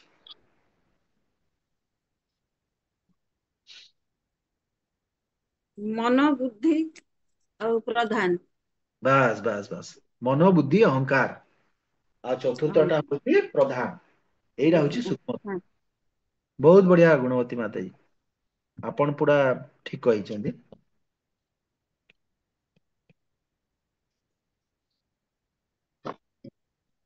এই কথা ବ୍ୟକ୍ତି ବୁଝିପାରିବ ଯେ ଶରୀର ହେଉଛି ଭୌତିକ ଶରୀର ବା ଜଡ଼ ଶରୀର ଏହାକୁ ଏହାର ଗଠନ ସାମଗ୍ରୀ 24ଟି ତତ୍ତ୍ୱ ସାହାଯ୍ୟରେ ବିଶ୍ଳେଷଣ କରାଯାଇପାରେ ତାହା ହେଉଛି ସ୍ଥୂଳ ପ୍ରକାଶ ଏବଂ ଶରୀରରେ ସୂକ୍ଷ୍ମ ପ୍ରକାଶ ହେଉଛି ମନ ଏବଂ ମାନସିକ ଭାବଧାରା ପୁନଶ୍ଚ କ୍ରିୟା ପ୍ରତିକ୍ରିୟା ହେଉଛି ଜୀବନର ସଂକେତ ଏଇ ଯୋଉ ଆମେ ଜୀବନରେ ଆମର ଯୋଉ ସୁଖ ଦୁଃଖ କାମ କ୍ରୋଧ ଲୋଭ ମୋହ ଯେତେ ସବୁ ଜିନିଷ ଆପଣ ସବୁ ଦେଖୁଛନ୍ତି ଏଇଟା ବିକାର ସବୁ କୋଉଟା ମନର ବିକାର କୋଉଟା ଶରୀରର ବିକାର ଏଇ ସବୁ ବିକାର ଏଇ ବିକାର ମାନଙ୍କ ଦ୍ୱାରା କ୍ଷେତ୍ର କ୍ଷେତ୍ରଜ୍ଞ ଆସିଗଲା ତାର ବିକାର ଆସିଗଲା ତାପରେ ଜ୍ଞାନ ଆସିଗଲା ଆମେ ଏଇ କୋଉଟା ଜ୍ଞାନ ଅଜ୍ଞାନ ସେଇଟା ଜାଣିଲେ ଏଇ ସବୁ ଜିନିଷ ଆମେ ଅଧ୍ୟାୟ 13 ରେ ଆମେ ବର୍ଣ୍ଣନା କଲେ ଏଇ ସବୁ ଜିନିଷ ଯେ ଦେଖିପାରେ ସେ ଜୀବନର ପରମ ଲକ୍ଷ୍ୟ ସାଧନ କରିପାରେ ଆଉ ଭୂତ ପ୍ରକୃତିର ବାହାରି ବନ୍ଧନରୁ ବାହାରି ଚିତ୍ ଜଗତକୁ ସ୍ଥାନାନ୍ତରିତ ହୋଇପାରେ ତ ଆପଣ ସମସ୍ତେ ତାର ଅର୍ଥ କଣ ଚିତ୍ ଜଗତକୁ ସ୍ଥାନାନ୍ତରିତ ହେଇଯିବେ ଏଥିରେ କଣ ସଂଶୟ ରହିଲା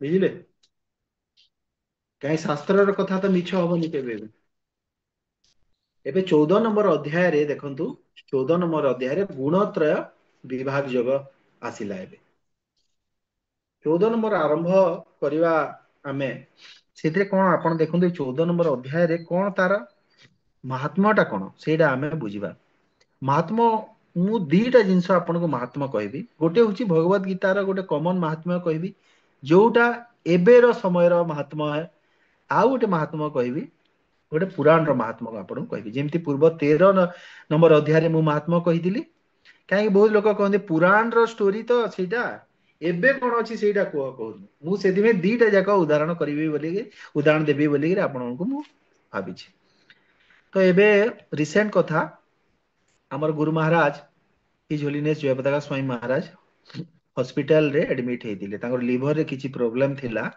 ସେଥିପାଇଁ ହସ୍ପିଟାଲରେ ସେ ଆଡମିଟ ହେଇଥିଲେ ତ तो से टाइम रे कौन है से हॉस्पिटल को आउ गोटे माने पेशेंट आसिला बहुत गोटे युव अवस्था रे गोटे गोटे युवक गोटे को आनिले बहुत एमती हबो धरंतु 20-25 वर्ष भितर गोटे युवक हबो से कोमा स्टेज रे थिला केते दिन हेलानी से कोमा स्टेज रे अछि ताको आ किछि माने किछि शरीर रे हलचल नाही किछि नाही खाली गोटे कोमा स्टेज रो अर्थ खाली जीवनटा अछि शरीर रे मृत प्राय जाऊ कुआ जीव तो से जो ता माँ जो आसीथिले से शुणिया पाइले जे गोटे बहुत बड़ महाराज इस्कन रो से मध्य एडमिट हेइ जदी हॉस्पिटल रे कौन है ता माटा आसला आमर भारतीय नारी साधारणतः साधु सन्त मान को देखिए जदि निश्चय पाखक को जीवे आ निजर संतान मानकर मंगल कामना करेंगे यहाँ तो गोटे जिनस तो से माटा कौन कले आम गुरु महाराज पाखक गले आ सेठी माने तांको आगरे कांदी कांदी कहले कि मो पुओ को ठीक कर दियंतु महाराज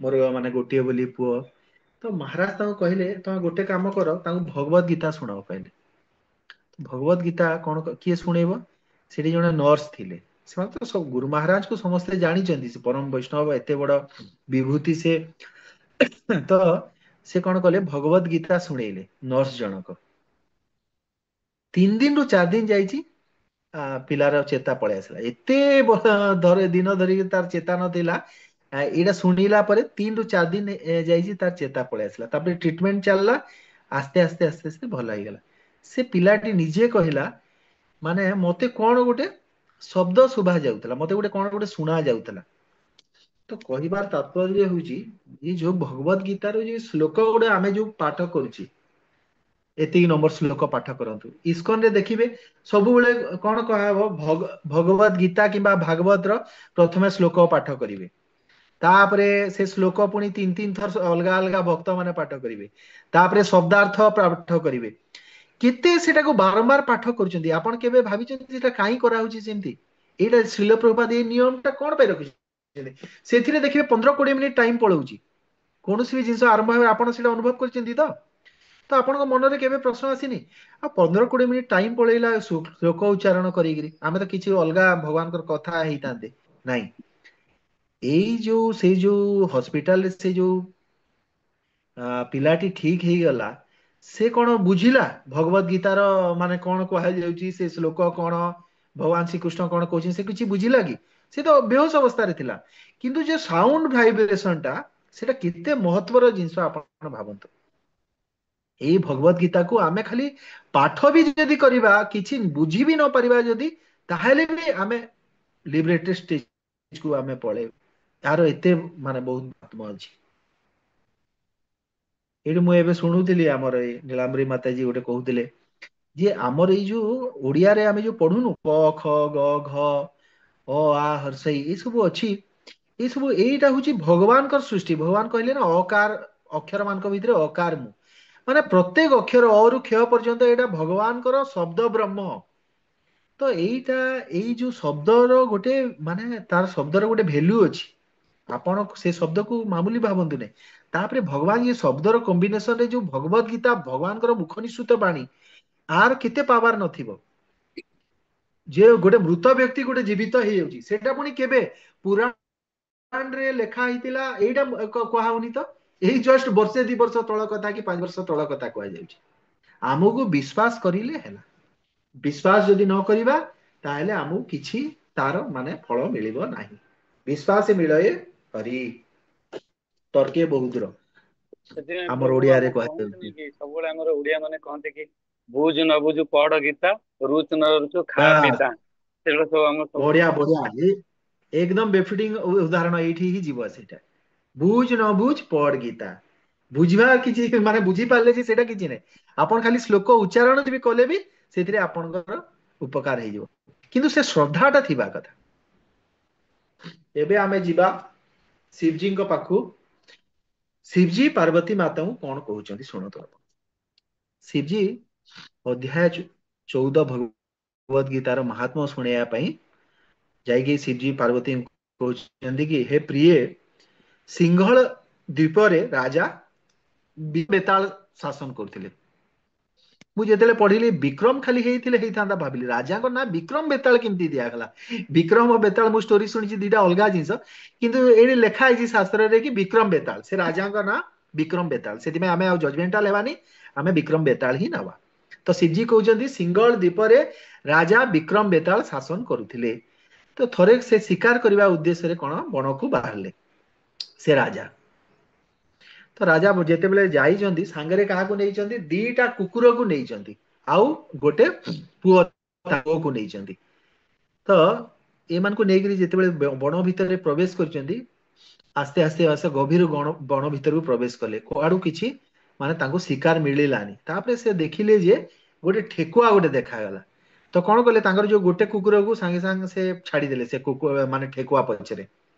ତ ଠେକୁଆଟି ପୁରା ଦେଖିଲା କୁକୁର ଧାଇଁଲାଣି ତା ପଛକୁ, ସେ ପୁରା ଛାନିଆ ହେଇକି ପୁରା ବହୁତ ଜୋରରେ ଦୌଡିଲା ଠେକୁଆଟା। ଏତେ ଜୋରରେ ଦୌଡିଲା ଯେ ମହାତ୍ମାରେ ଲେଖା ହେଇଛି ଦେଖା ଯାଉଥିଲା କି ସତେ ଯେମିତି ସେ ଉଡୁଛି ଠେକୁଆଟା, ମାନେ ଆଉ ମାନେ ଭୂମିରେ ଦୌଡୁଛି ଭଳିଆ ନାହିଁ। ଏତେ ସ୍ପିଡରେ ପ୍ରାଣ ବିକଳରେ ସେ ଦୌଡୁଛି ତା ଜୀବନ ବଞ୍ଚେଇବା ପାଇଁ କୁକୁରଠୁ। ଦୌଡ଼ି ଦୌଡ଼ି ଦୌଡ଼ି ଦୌଡ଼ି ଠେକୁଆଟା କଣ କଲା, ଗୋଟେ ଋଷି ଆଶ୍ରମରେ ପ୍ରବେଶ କରିଛି। ଆଉ ସେଠି ପ୍ରବେଶ ଯେତେବେଳେ କରିଛି, ସେ ଆଶ୍ରମର ବର୍ଣ୍ଣନା ଦିଆଯାଇଛି। ସେ ଆଶ୍ରମଟି କେମିତି ଥିଲା? ଯେ ସେ ଆଶ୍ରମରେ ମୃଗ ମାନେ କଣ କରିଛନ୍ତି, ସେ ଆପଣ ଇମାଜିନ କରନ୍ତୁ, ଗଛ ଛାଇରେ ମୃଗ ମାନେ ବସିଛନ୍ତି, କାହାକୁ କିଛି ଡିଷ୍ଟରବେନ୍ସ ନାହିଁ, ବହୁତ ପରମ ଶାନ୍ତ ପରିବେଶ। ଆଉ ସେଠି କଣ କରିଛନ୍ତି, ମୃଗ ମାନେ ଗଛ ଛାଇରେ ବସିଛନ୍ତି। ଆଉ ବାନର ମାନେ କଣ କରିଛନ୍ତି, ପାଖରେ ତାଙ୍କର ବିଭିନ୍ନ ଡାଳରୁ ଜମ୍ପ କରିକିରି ଯୋଉ ଫଳ ଗୁଡା ସବୁ ସୁମଧୁର ଫଳ ସବୁ ସେଠି ଫଳିଥିଲା, ସେ ଫଳ ଗୁଡା ଖାଉଛନ୍ତି ବାନର ମାନେ। ଆଉ ସେତେବେଳେ ବାଘ ଶିଶୁ ମାନେ ବି ସେଠି ଅଛନ୍ତି। ବାଘ ଶାବକ ମାନେ କଣ କରୁଛନ୍ତି, ହାତୀ ର ଶିଶୁ ମାନଙ୍କ ସାଙ୍ଗରେ ସେମାନେ ଖେଳୁଛନ୍ତି। ଆଉ ସାପ ମାନେ ମୟୂର ମାନଙ୍କ ଉପରେ ଗତି କରିଛନ୍ତି।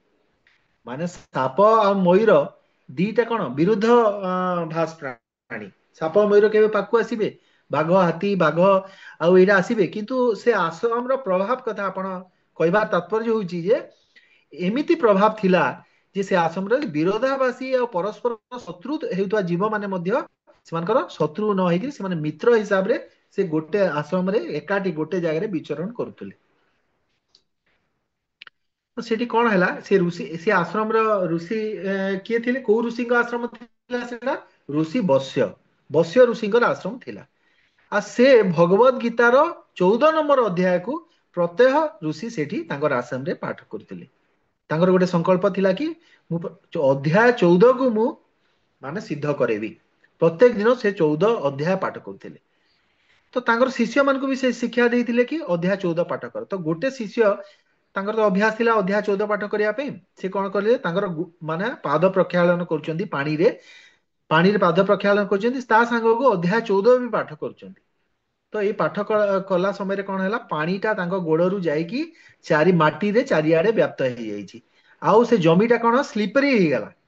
ଏବେ ଦେଖନ୍ତୁ ଗୋଟେ କଥା ଆପଣଙ୍କୁ, ଯେତେବେଳେ ପାଠ କରିକିରି ସେ ପାଣିଟା ସ୍ଲିପରି ହେଇଯାଇଛି, ତ ସେ ଟାଇମରେ କଣ ହେଇଛି, ସେ ଠେକୁଆଟା ସେଇ ଯୋଉ ପ୍ରାଣ ବିକଳରେ ଦୌଡୁଥିଲା, କୁକୁର ତା ପଛରେ ଅଛି, ଠେକୁଆ ଆସିକିରି ବହୁତ ଜୋର ସେ ଆସିକିରି ଧକ୍କା ହେଇଛନ୍ତି ସେଇଠି।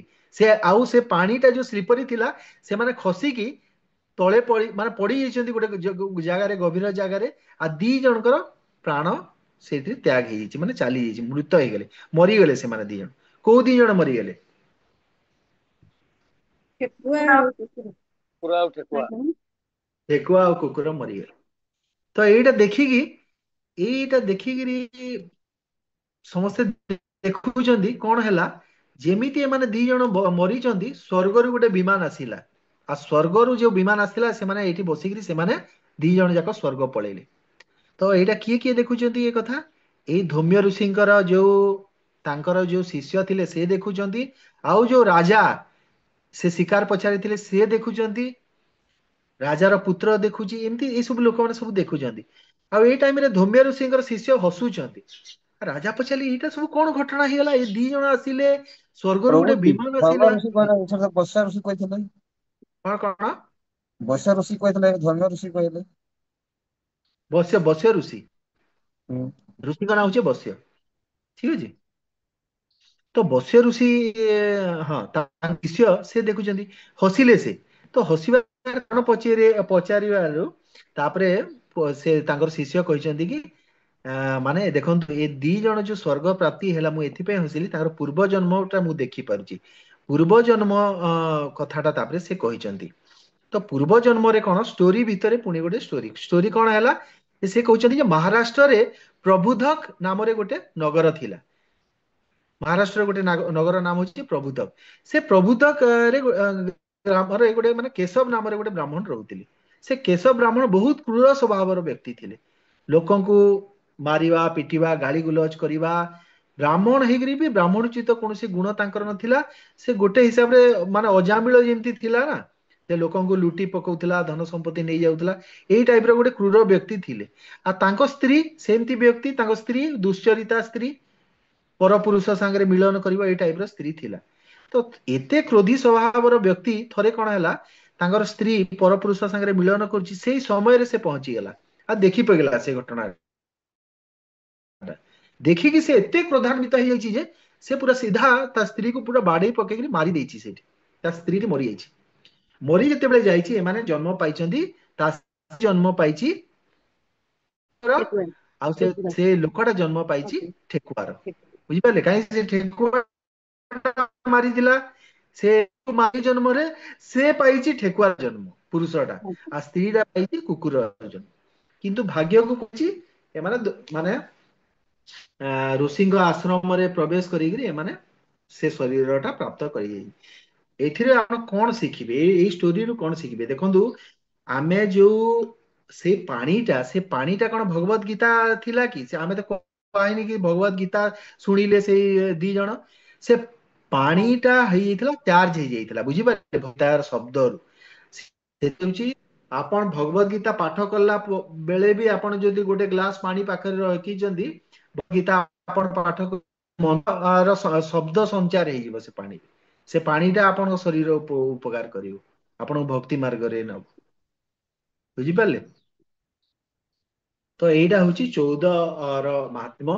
ସେଠି କଣ ହେଲା, ଏମାନେ ତ ସ୍ୱର୍ଗ ପ୍ରାପ୍ତି କଲେ, କିନ୍ତୁ ସେ ରାଜା ଯେତେବେଳେ କଥା ଶୁଣିଛି ସେ ଘରକୁ ଫେରି ଯାଇଛି, ଆଉ ତାର ଏଇ ଯୋଉ ସବୁ ପାପ କର୍ମ ସବୁ ଛାଡିକି ସେ ଭଗବତ ଗୀତାର 14 ଅଧ୍ୟାୟର ମାନେ ପୁରସ୍ଚରଣ କରିଛି। ପୁରସ୍ଚରଣ ମାନେ କଣ?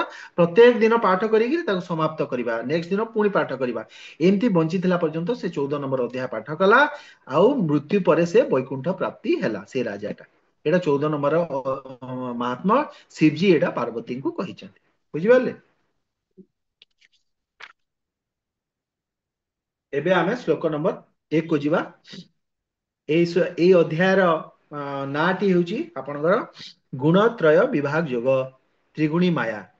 ତିନିଟା ଗୁଣ କଥା ଏଠି କୁହାଯିବ। ଏଥିରେ କଣ ଟୋଟାଲ 27ଟା ଶ୍ଲୋକ ଅଛି। ବୁଝିପାରିଲେ? ଶ୍ଲୋକ 1 ରୁ 9, ଶ୍ଲୋକ 1 ରୁ 9ରେ ଶ୍ଲୋକ ବିଭାଗଟା ଦେଖନ୍ତୁ। ଜୀବର ଉତ୍ପତ୍ତି ଆଉ ଗୁଣ ଦ୍ୱାରା ବନ୍ଧନ କିପରି ହୁଏ, ଜୀବ କେମିତି ଉତ୍ପତ୍ତି ହେଉଛି, ଆଉ ଏଇ ଯୋଉ ତ୍ରିଗୁଣ ସତ୍ୱ ତମ ରଜ, ଆ ଦ୍ୱାରା ଜୀବ କେମିତି ବନ୍ଧନରେ ପଡୁଛି ସେଇ କଥା କୁହାଯାଇଛି।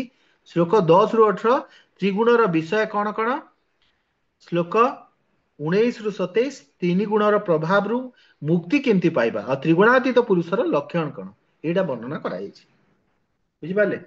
ଆଚ୍ଛା, ଏଇଟା ଷ୍ଟାର୍ଟ କରିବା ପୂର୍ବରୁ ଆପଣଙ୍କର ଯଦି କିଛି ପ୍ରଶ୍ନ ବା କାହାର କିଛି କମେଣ୍ଟ ବା କାହାର କିଛି ମାନେ କିଛି ଆଡ୍ କରିବା ପାଇଁ ଚାହୁଁଛନ୍ତି ଆପଣ କହିପାରିବେ, ତାପରେ ଆମେ ଏଇଟା ଷ୍ଟାର୍ଟ କରିବା, ଯଦି ଆପଣ କୌଣସି କାହାର ପ୍ରଶ୍ନ ନଥିବ।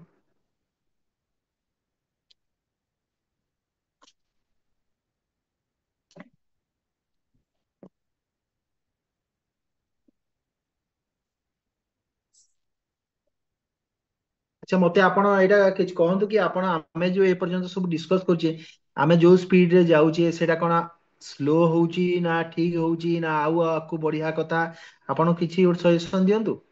ନିତାଇ ନାଇଁ, ପ୍ରଭୁ ଆପଣ। ଠିକ ହଉଛି। ଯଦି ଡିସ୍କସନ ନ କରାଯିବ ତାହେଲେ ଆମେ ବୁଝି ବି ପାରିବୁନି ସବୁ ଏତେ ଗୁଢ ତତ୍ତ୍ୱ। ଠିକ ଆଜ୍ଞା, ଭାବେ ଚାଲିଛି। ତ ଆମର ବେଶୀ ସ୍ପିଡ ହେଇଯାଉଛି, ବୁଝା ପଡୁନି, ଏମିତି କିଛି ନାହିଁ ତ? ହଁ ପ୍ରଭୁ, ନାଇଁ, ଏଇଟା ଠିକ ବରାବର ଅଛି। ଚାଲିଛି, ବରାବର ଠିକ ଚାଲିଛି। ହଁ। ଆମେ ଏମିତି ଯିବା slow and study win the race, ଆଉ ନାଇଁ? ଆଜ୍ଞା ପ୍ରଭୁ, ଆଉ ଏବେ ତ ଯୋଉ ଅଛି ସବୁ ଛୋଟିଆ ଛୋଟିଆ ମାନେ, ହଁ, ଏବେ ଦେଖ 14 ନମ୍ବର ଅଧ୍ୟାୟରେ କେତେଟା 27ଟା ଖାଲି ରହିଲା। ହଁ 27ଟା, ତାପରଟା ବି ତାପରେ ସେଇ। ଏଠି ଦେଖନ୍ତୁ ତତ୍ପଟା ଥିଲା 13 ନମ୍ବର ଅଧ୍ୟାୟରେ, ବାକି ଥିରେ ଆପଣଙ୍କର ଏତେ ନାହିଁ।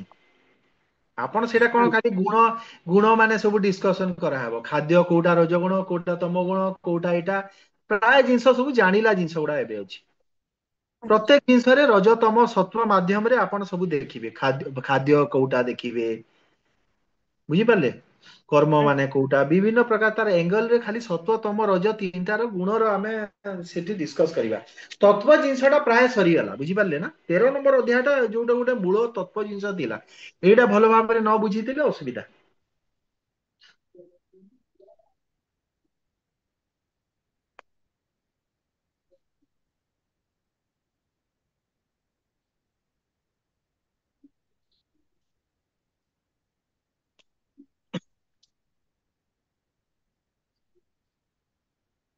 ठीक अछि श्लोक नंबर 1 पाठ करंतु हे भगवान् उवाच परं भूय प्रवक्ष्यामि ज्ञाननं ज्ञानमुत्तमं यज्ञात्वा मुनयः सर्वे परं सिद्धिमितो गतः। श्री भगवान କହିଲେ ସମସ୍ତ ଜ୍ଞାନ ମଧ୍ୟରେ ସର୍ବୋତ୍ତମ ଜ୍ଞାନ ଅର୍ଥାତ୍ ପରମ ଜ୍ଞାନ କଥା ମୁଁ ପୁନର୍ବାର ତୁମକୁ କହିବି ଯାହା ଜାଣି ମୁନିବୃନ୍ଦ ପରମ ସିଦ୍ଧି ପ୍ରାପ୍ତ ହୋଇଛନ୍ତି। ହରେ କୃଷ୍ଣ। धन्यवाद मादी शुणु एबे कौन है मु एबे आमे 10टा श्लोक आज पाठ करबे एई करबा तो मु कौन करिवि एबे आपण मान को पढिया पई मु कहिबि नै मु कौन करिवि मु निजे श्लोक पढिबि मु श्लोक रो आपण को मु अर्थ भी कहिबि ठीक अछि हमु काई आज हमर 10टा आमे श्लोक जिबा एथिरे विशेष किछि नै आपण खाली सुनी सुनी जांतु आपण बुझी जिबे एथिरे कोन होछि देखंतु भूत प्रकृतिर तीनटी गुण कथा कहै जाउछि तीनटी गुण हम समस्त जानिछु सत्व गुण तम गुण और रज गुण एई तीनटी गुण स्पर्शरे जेतेबेले जीव आसुची तीनिटी गुणर प्रभाव रे ए भौतिक बंधन रे से अनादि कालरू पड़िछि माने केबिठु पड़िछि तार कोनसी तारीख नाही आ एई तीनिटी गुण कोन एटा सूक्ष्म अवस्था रे एटा प्रधान रे सबुले प्रेजेंट थांती ए तीनटी गुण कोन किपरि से माने काम करंती वर्तमान 14 अध्याय रे एटा भगवान कहिबे कारण देखंतु माने तीनटी गुण एते एई तीनटी गुणटा एते इंपोर्टेंट एटा जे भगवान कहउचंती जे एई ज्ञान भगवत प्राप्ति पई करिया पई जानिबा निहाती जरूरी अटे एहा जानि कि भगवान कोन कहउचंती अनेक मुनि गुण सिद्धि प्राप्त हिचंती बोली कहउचंती जद ज्ञात्वा मुनयः जहा जानि मुनि माने सर्वे पराम सिद्धि मते गत सिद्धि पाइचंती अनेक मुनि को गुण को जानि कि एई तीनटा गुण विषय जानि कि कारणम गुण संगोस्य सद असद जोनि जन्मसु एटा कोउथरे हमें पढिथिले 13 अध्याय रो 22 नंबर श्लोक रे एटा हमें पढिथिले सद असद जोनि कोन पई सद असद जोनि हमें लाभ करछु जन्म जन्मांतर धरि की कारण हैला एटा ए गुण त्रिगुण रो संग करी कि हमें कहछु तो जीवर बंधन कारण ई सत तम और रज गुण रो संग अटे वर्तमान ए अध्याय 14 रे सत्व तम और रज गुण संगर फल कोन एटा विचार करा जीवो आ ए पर्यंत प्रकृति और जीव विषय जेते सब ज्ञान प्रदान करागला ए त्रिगुणर ज्ञान सर्वश्रेष्ठ अटे बोली भगवान कहिसेंती श्लोक नंबर 2 रे इदम ज्ञानम उपासित मम साधर्म्य मागता तापरे कोन कहैछि सर्गेपि नोपजायन्ते प्रलये न व्यथन्ति च व्यक्ति ए ज्ञान रे स्थिर हेले दिव्य प्रकृति प्राप्त होई पारे जहा कि मो निज प्रकृति सदृश अटे एही प्रकार दृढ़ भाव स्थिर हो गले व्यक्ति सृष्टि समय रे आउ जन्म हुए नाही किंबा प्रलय समय रे व्यतिव्यस्त हुए नाही तो एथि मम साधर्म्य गता जो कहायला भगवान कहउचंती जे ए ज्ञान को प्राप्त करी मोर प्रकृति को प्राप्त जीव प्राप्त करे भगवान का प्रकृति को प्राप्त करी जाय आर अर्थ गोटे कोन साधर्म्य गोटे अर्थ हेउची जे भगवान को भली समगुणी हे जिबा भगवान मुक्त अटंती जीव मध्य मोक्ष को प्राप्त हो जाए ए ज्ञान प्राप्त हेले एटा कहैछि विश्वनाथ चक्रवर्ती ठाकुर कोन कहउचंती सुनतु विश्वनाथ चक्रवर्ती टीका रे लिखाइछि जे भगवान को प्रकृति को प्राप्त करे रो अर्थ होछि वैकुंठ धाम रे सारूप्य मुक्ति प्राप्त करे भगवान को समय हो जाए माने सारूप्य मुक्ति कोन मुक्ति 5 प्रकार कैवल्य मुक्ति साजुज्य जोटा कहा जाए साजुज्य सारूप्य सामीप्य सालोक्य आ सृष्टि ए भितर जो सारूप्य मुक्ति से माने कोन करंती नारायण सम तांकर रूप हे जाए तो एटा विश्वनाथ चक्रवर्ती ठाकुर कहउचंती रामानुचार्य कोन कहउचंती देखंतु तांकर टीका रे रामानुचार्य कहउचंती जे एही ज्ञानर आश्रय ने से सृष्टि काल रे आ उत्पन्न हब नाही ए ज्ञानर आश्रय जे नेब से ध्वंस क्रिया रे मध्य ମାନେ ସେ ନଷ୍ଟ ହେବ ନାହିଁ। ମାନେ ତାର ଅର୍ଥ କଣ ହେଲା, ସୃଷ୍ଟି ଆଉ ଧ୍ୱଂସରେ ସେ ଆସିବ ନାହିଁ, ମୁକ୍ତ ହେଇଯିବ। ଗୀତାଭୂଷଣ ଟୀକାରେ କୁହାଯାଇଛି ଯେ ଭଗବାନଙ୍କ ସହ ସମାନ ଗୁଣ ହେବା ଅର୍ଥ ହେଲା 8ଟି ଗୁଣ ଯୋଉଟା ସେଇଟା ପ୍ରାପ୍ତ କରିଯିବା। ପାପ ଶୂନ୍ୟ ହେବା, ମୃତ୍ୟୁ ଶୂନ୍ୟତା, ମୃତ୍ୟୁ ନ ହେବା, ଜରାଗ୍ରସ୍ତ ହେବା ନାହିଁ, ମାନେ ବୁଢା ନ ହେବା, ଭୋକ ହେବା ନାହିଁ, ଶୋଷ ହେବା ନାହିଁ, ଶୋକ ମୁକ୍ତ ହେଇଯିବା, ସତ୍ୟ ସଂକଳ୍ପ, ସତ୍ୟ କାମ ହେବା, ଏଇ ଯୋଉ ଦିବ୍ୟ ଗୁଣର ସବୁ ଅଧିକାରୀ ହେଇଯାଏ ବୋଲିକିରି ଶ୍ଲୋକ ନମ୍ବର 2ରେ କୁହାଯାଉଛି। ଶ୍ଲୋକ ନମ୍ବର 3 କୁ ତାପରେ ମମ ଯୋନିର୍ମହତ୍ ବ୍ରହ୍ମ ତସ୍ମିନ୍ ଗର୍ଭଂ ଦଦାମ୍ୟହମ୍ ସମ୍ଭବଃ ସର୍ବଭୂତାନାଂ ତतो ଭବତି ଭାରତ। ହେ ଭରତ ପୁତ୍ର, ବ୍ରହ୍ମଣ ନାମରେ ପରିଚିତ ସମଗ୍ର ଭୂତ ପ୍ରକୃତି ହେଉଛି ଯୋନି ବା ଜନ୍ମ ଦ୍ୱାରା, ଏବଂ ସେହି ବ୍ରହ୍ମାଣ୍ଡରେ ସମସ୍ତ ଜୀବଙ୍କର ଜନ୍ମକୁ ସମ୍ଭବ କରି ମୁଁ ଗର୍ଭ ସଞ୍ଚାର କରେ। ଭଗବାନ ଏଇଠି ଶ୍ଲୋକ ନମ୍ବର 3ରେ କଣ କହିଲେ, ମହତ୍ ବ୍ରହ୍ମଣ, এই ଶବ୍ଦକୁ ଆପଣ ଲକ୍ଷ୍ୟ କରନ୍ତୁ। ଏଠାରେ ବ୍ରହ୍ମଣ ଶବ୍ଦ ଯାକୁ କୁହାଯାଇଛି ସେଇଟା ହେଉଛି ପ୍ରକୃତି ବା ମହତ୍ତତ୍ଵ। ତ ସେଇ ମହତ୍ଵତ୍ଵକୁ ଦୃଷ୍ଟି ନିକ୍ଷେପ କରି ନାରାୟଣ ବା ମହାବିଷ୍ଣୁ ବା କାରଣତକ ସାଇ ବିଷ୍ଣୁ ବୀଜ ସଞ୍ଚାର କରନ୍ତି। ଯେପରି ପିତାର ବୀଜରେ କଣ ହୁଏ, ପିତା ବୀଜ ପ୍ରକ୍ଷେପଣ କରନ୍ତି, ସେତେବେଳେ ମାଙ୍କର ଗର୍ଭ ସଞ୍ଚାର ହୁଏ, ମାତାର ଗର୍ଭ ସଞ୍ଚାର ହୁଏ। ସେହିପରି ମହାବିଷ୍ଣୁଙ୍କର ଯୋଉ ଦୃଷ୍ଟିରେ ସେ ବୀଜଟା ଥିଲା, ମାନେ ଜୀବ ମାନେ ଥିଲେ, ଆମେ ସେଟା ଡିସ୍କସ କରିଥିଲେ। ମହାବିଷ୍ଣୁଙ୍କ ଦୃଷ୍ଟି କଲେ, ସେ ଦୃଷ୍ଟିରେ ଜୀବ ଥିଲା, କାଳ ଥିଲା, ଏସବୁ କଥା ମୁଁ କହିଥିଲି କି ନାଇଁ, ମନେ ଅଛି କି ନାଇଁ? ତ ସେଇ ଯୋଉ ଜୀବ, ସେଇ ଯୋଉ ବୀଜକୁ କିଏ ମାନେ ମା ଗର୍ଭରେ ଦେଲା, ସୃଷ୍ଟି ଗର୍ଭରେ, ପ୍ରକୃତି ଗର୍ଭରେ ଭଗବାନ ବିଷ୍ଣୁ ଦେଲେ। ତାପରେ କଣ ହେଲା, ଏଇ ଜୀବ ଜଗତ ସୃଷ୍ଟି ହେଲା। এই ଜଗତ, ଜୀବ ଜଗତ କାହିଁ ନାଁ ଦିଆ ହେଲା ଆପଣ ଜାଣିଛନ୍ତି? ଜୀବ ଜଗତ ଧାରଣ କରିବାର ହିସାବରେ ଏଇଟା ଜଗତ, ଆମେ ଏଇଟାକୁ ଧାରଣ କରିଛେ। ଆମେ ସମସ୍ତଙ୍କର ଯଦି ଜ୍ଞାନ ହେଇଯିବ ଯେ ଆମେ ଆତ୍ମା, ତାହେଲେ ଜଗତ ଆଉ ରହିବ ନାହିଁ। କାହିଁକି, ଆମେ ଏଇଟାକୁ ଧାରଣ କରିଛେ, ଏଇଟା ମୋର ପୁଅ, ଏଇଟା ମୋର ଝିଅ, ଏଇଟା ମୋର ଘର, ଏଇଟା ଧାରଣ କରିଛେ, ମାନେ ଏଇ ଜଗତର ଏକ୍ଜିଷ୍ଟେନ୍ସ ଅଛି। ସେଇ ଧାରଣାକୁ ଛାଡିଦେବା, ଏଇ ଜଗତର ଏକ୍ଜିଷ୍ଟେନ୍ସ ଆଉ ରହିବ ନାହିଁ, ସମସ୍ତେ ବୈକୁଣ୍ଠ ଲୋକକୁ ପଳେଇବେ। ତ ଏଥିପାଇଁ ଏଟାକୁ ଜୀବ ଜଗତ ବୋଲି କୁହାଯାଏ। ଶିଲ ପ୍ରଭୁପାଦ ଏଥିରେ ଉଦାହରଣ ଦେଇଛନ୍ତି ଯେ ଚାଉଳ ଉପରେ ଯୋଉ ବିଛା ଅଣ୍ଡା ଦିଏ, ବହୁତ ଦିନ ପରେ କଣ ହୁଏ, ଲୋକ ବିଛାକୁ ଦେଖିନଥାନ୍ତି ଯେ ବିଛା ଆସିକି ଅଣ୍ଡା ଏଠି ଦେଇଛି। ତ ବହୁତ ଲୋକ କହନ୍ତି ଆରେ ଚାଉଳରୁ ବିଛା ବାହାରୁଛନ୍ତି, ବିଛାର ସୃଷ୍ଟି ଚାଉଳରୁ ହେଇଛି, କିନ୍ତୁ ସେମିତି ନୁହଁ। ସେ ଚାଉଳ ଭିତରକୁ ବିଛା ପ୍ରବେଶ କରିଥିଲା, ଅଣ୍ଡା ଦେଇଥିଲା। ସେମିତି ଭଗବାନ ଯେ ପର୍ଯ୍ୟନ୍ତ ବୀଜ ସଞ୍ଚାର ନ କରିବେ, ତାହେଲେ ଜୀବ ଭୂତ ପ୍ରକୃତି ସୃଷ୍ଟି ହବ ନାହିଁ। କୌଣସି ଜୀବ ଭୂତ ପ୍ରକୃତିରେ ସୃଷ୍ଟି ହେଇପାରିବେ ନାହିଁ।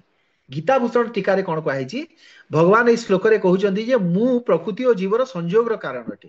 ଭୌତିକ ଜଗତର କାରଣ ହେଲେ ବ୍ରହ୍ମ, ଅର୍ଥାତ୍ ମହତ୍ତତ୍ଵ ବା ପ୍ରଧାନ, ଯାହା 3 ଗୁଣ ଯୁକ୍ତ ଅଟେ। ଏଇଟା ଭଗବାନ କହୁଛନ୍ତି। ଆଉ ଏଇଟାକୁ ଗର୍ଭ ବୋଲି କୁହାଯାଇଛି। ଗର୍ଭ କୋଉଟା ହେଲା ତାହେଲେ? ଗର୍ଭ ହେଲା ଏଇ ପ୍ରଧାନ।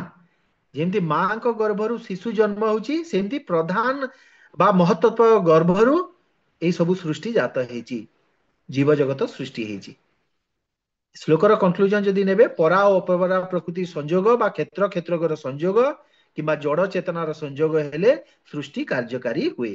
ଆଉ ସବୁଥିର ମୂଳ କାରଣ ଭଗବାନ ଅଟନ୍ତି। ତାପରେ ଶ୍ଲୋକ ନମ୍ବର 4, ସର୍ବଯୋନିଷୁ କୌନ୍ତେୟ ମୂର୍ତ୍ତୟ ସମ୍ଭବତି ଯାହା ତାସାଂ ବ୍ରହ୍ମ ମହଦ୍ଯୋନିରହଂ ବୀଜପ୍ରଦ ପିତା, ଅହಂ ବୀଜପ୍ରଦ ପିତା, ଭଗବାନ କହିଲେ। ସେଇ କଥାକୁ କ୍ଲିୟରଲି କହୁଛନ୍ତି ଭଗବାନ ଏଠି। ଯେହେତୁ ଏ ଜଡ ଶରୀର ପ୍ରକୃତି ପ୍ରଦତ୍ତ ଅଟେ, ତେଣୁ ପ୍ରକୃତିର 3 ଗୁଣରେ ନିୟମରେ ବନ୍ଧା ଅଟେ। ଦେଖନ୍ତୁ ସେଇ କଥା ଡିସ୍କସ କରାହେଇଛି, ଏଟାକୁ ଫର୍ଦର କୁହାଯାଉଛି ଯେ ପ୍ରକୃତି ଏ ଶରୀର ଦେଇଛି, ସେଥିପାଇଁ ପ୍ରକୃତିର ଯୋଉ ନିୟମ ସତ୍ଵ ରଜ ତମ, ସେଇ ହିସାବରେ ଆମେ ବନ୍ଧନ ହେଇକିରି ଅଛୁ। ସେଇ ପ୍ରକୃତି ଅନୁଯାୟୀ ବିଭିନ୍ନ କାର୍ଯ୍ୟ କରିବାକୁ ଆମେ ବାଧ୍ୟ ହେଉଛୁ। ପ୍ରକୃତି ସବୁ ସୁଖ ଦୁଃଖର କାରଣ ହେଉଛି ଜୀବ। ଜୀବ ଇଚ୍ଛା କଲାରୁ ଏସବୁ ଜିନିଷ ହେଉଛି, ତ ସୁଖ ଦୁଃଖର କାରଣ ବି ଜୀବକୁ କୁହାଯିବ। କିନ୍ତୁ ସେ ଏଇ 3 ଗୁଣର ବଶବର୍ତ୍ତୀ ହେଇକିରି କରୁଛି। ଜୀବର ସୁଖ ଦୁଃଖର କାରଣରେ ସେ ନିଜେ, ଏଇ ସବୁ ଜିନିଷ ଯାହା ବି ହେଉଛି ତାର କାରଣ ଯଦି କିଏ ପଚାରିଯିବ, ତାହେଲେ ଭଗବାନ, ମାନେ ଏଇଟା ଜୀବ ନିଜେ। ଆମେ କେବେ ବି କହିପାରିବାନି। ବହୁତ ଲୋକ କହନ୍ତି ଭଗବାନ ମତେ ଦୁଃଖ ଦେଇଦେଲେ, ଭଗବାନ କୃଷ୍ଣ ଏତେ ନିଷ୍ଠୁର, ତମର ମୁଁ ଏତେ ପୂଜା କରୁଛି। ଭକ୍ତମାନଙ୍କ ମୁହଁରୁ ବି ଏଇଟା ବାହାରିଯାଏ କି ମୁଁ ତମର ଏତେ ପୂଜା କଲି, ସବୁବେଳେ ମୁଁ ଏମିତି କହିଲି, ଆଉ ତ ମୁଁ ଏତେ ଦୁଃଖ ପାଉଛି। भगवान कृष्ण बहुत निष्ठुर। अरे भगवान ये सब किछि भगवान ये किछि करूनांती जीवर पूर्व कर्म आ ए जन्म रे तार कामना जहा जहा थिला से कामना हिसाब रे हमको सुख दुख मिलुची। भक्ति को सबु बेले सेपरेट रखिबे। भक्ति को जदि हमर सुख दुख संगे मिसिबे दिने ना दिने नास्तिक ही जीवे अपराध हबो। भक्ति सेपरेट मते सुख दुख जहा मिलला मिलला भक्ति मु अलगा करिवि। भक्ति भविष्यत पाई ए जो मोर उन्नति एटा पाई भगवान कर सेवा पाई मु करूची। एही सुख दुख रो दोष देवा पाई मु भगवान को दोष देई परिबी नाही। बुझिबले श्लोक नंबर 6 रे कोन कहउचंदी देखन तत्र सत्वं निर्मलत्वात् प्रकाशकमनामयं सुख संगेन बध्नाति ज्ञान संगेन चानगः। हे अनंत सत्वगुण अन्य गुण मानक अपेक्षा विशुद्धतर होइतिबारु आलोकमयटे एवं यह व्यक्ति को समस्त पाप कर्म प्रतिक्रियारु मुक्त कराए। जो माने एही सत्वगुण रे अवस्थान करंती से माने ज्ञान अनुशीलन करंती किंतु से माने सुख ओ ज्ञान र आसक्ति रे बा धारण रे आबद्ध होई पड़ंती। एबे देखंतु सत्वगुण कोन शिल प्रभुपाद तात्पर्य तो कौन कहते बौद्ध जीवर 3टी प्रकार कहते। से 3टी प्रकार कौन आप ध्यान रे शुणु जे सुखी लोक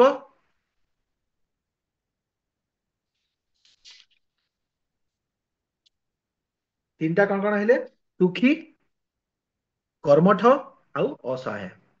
ये सुखी लोक किए जे सत्वगुण रे रहउची से सुखी जे कर्मठ लोक से रजगुण आ जे असहाय से होची तमगुण। तो सत्वगुण रो चर्चा इस श्लोक रे हेछि। सत्वगुण कौन केमती जीव बांधी हुए एटा आपण सुनंतु।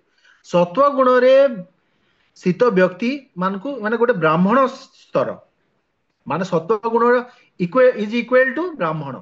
ब्राह्मण गुण जहाँ पाखरे अछि ताकू सत्वगुणी कहा जाए। ए समाज रे आपण काहाकू कहिबे जे वैज्ञानिक गण जो अछंती दार्शनिक गण जो होई गेले कवि माने जो अछंती ए माने माने श्रेणी रो ए मानकर कोन लक्षण सब देखंतु सत्वगुणी लोकर ए माने ज्ञान तांकर ज्ञान जो अछि सेति पय सर्वदा गर्वित अटंती। ए माने निजको अन्य मानक ठारू बेसी ज्ञानी बोली भाबंती। तापरे ए मानकर जो ए जो भावना थाए कि मु होची अलगा मानकटू ज्ञानी तो एथिपे गोटे सुखर अनुभूति करंती। कहीं माने देखंतु बहुत पैसा पत्र इनकम करबा पय दिन रात्रि 24 घंटा खटुचंदी एमिदी नाही।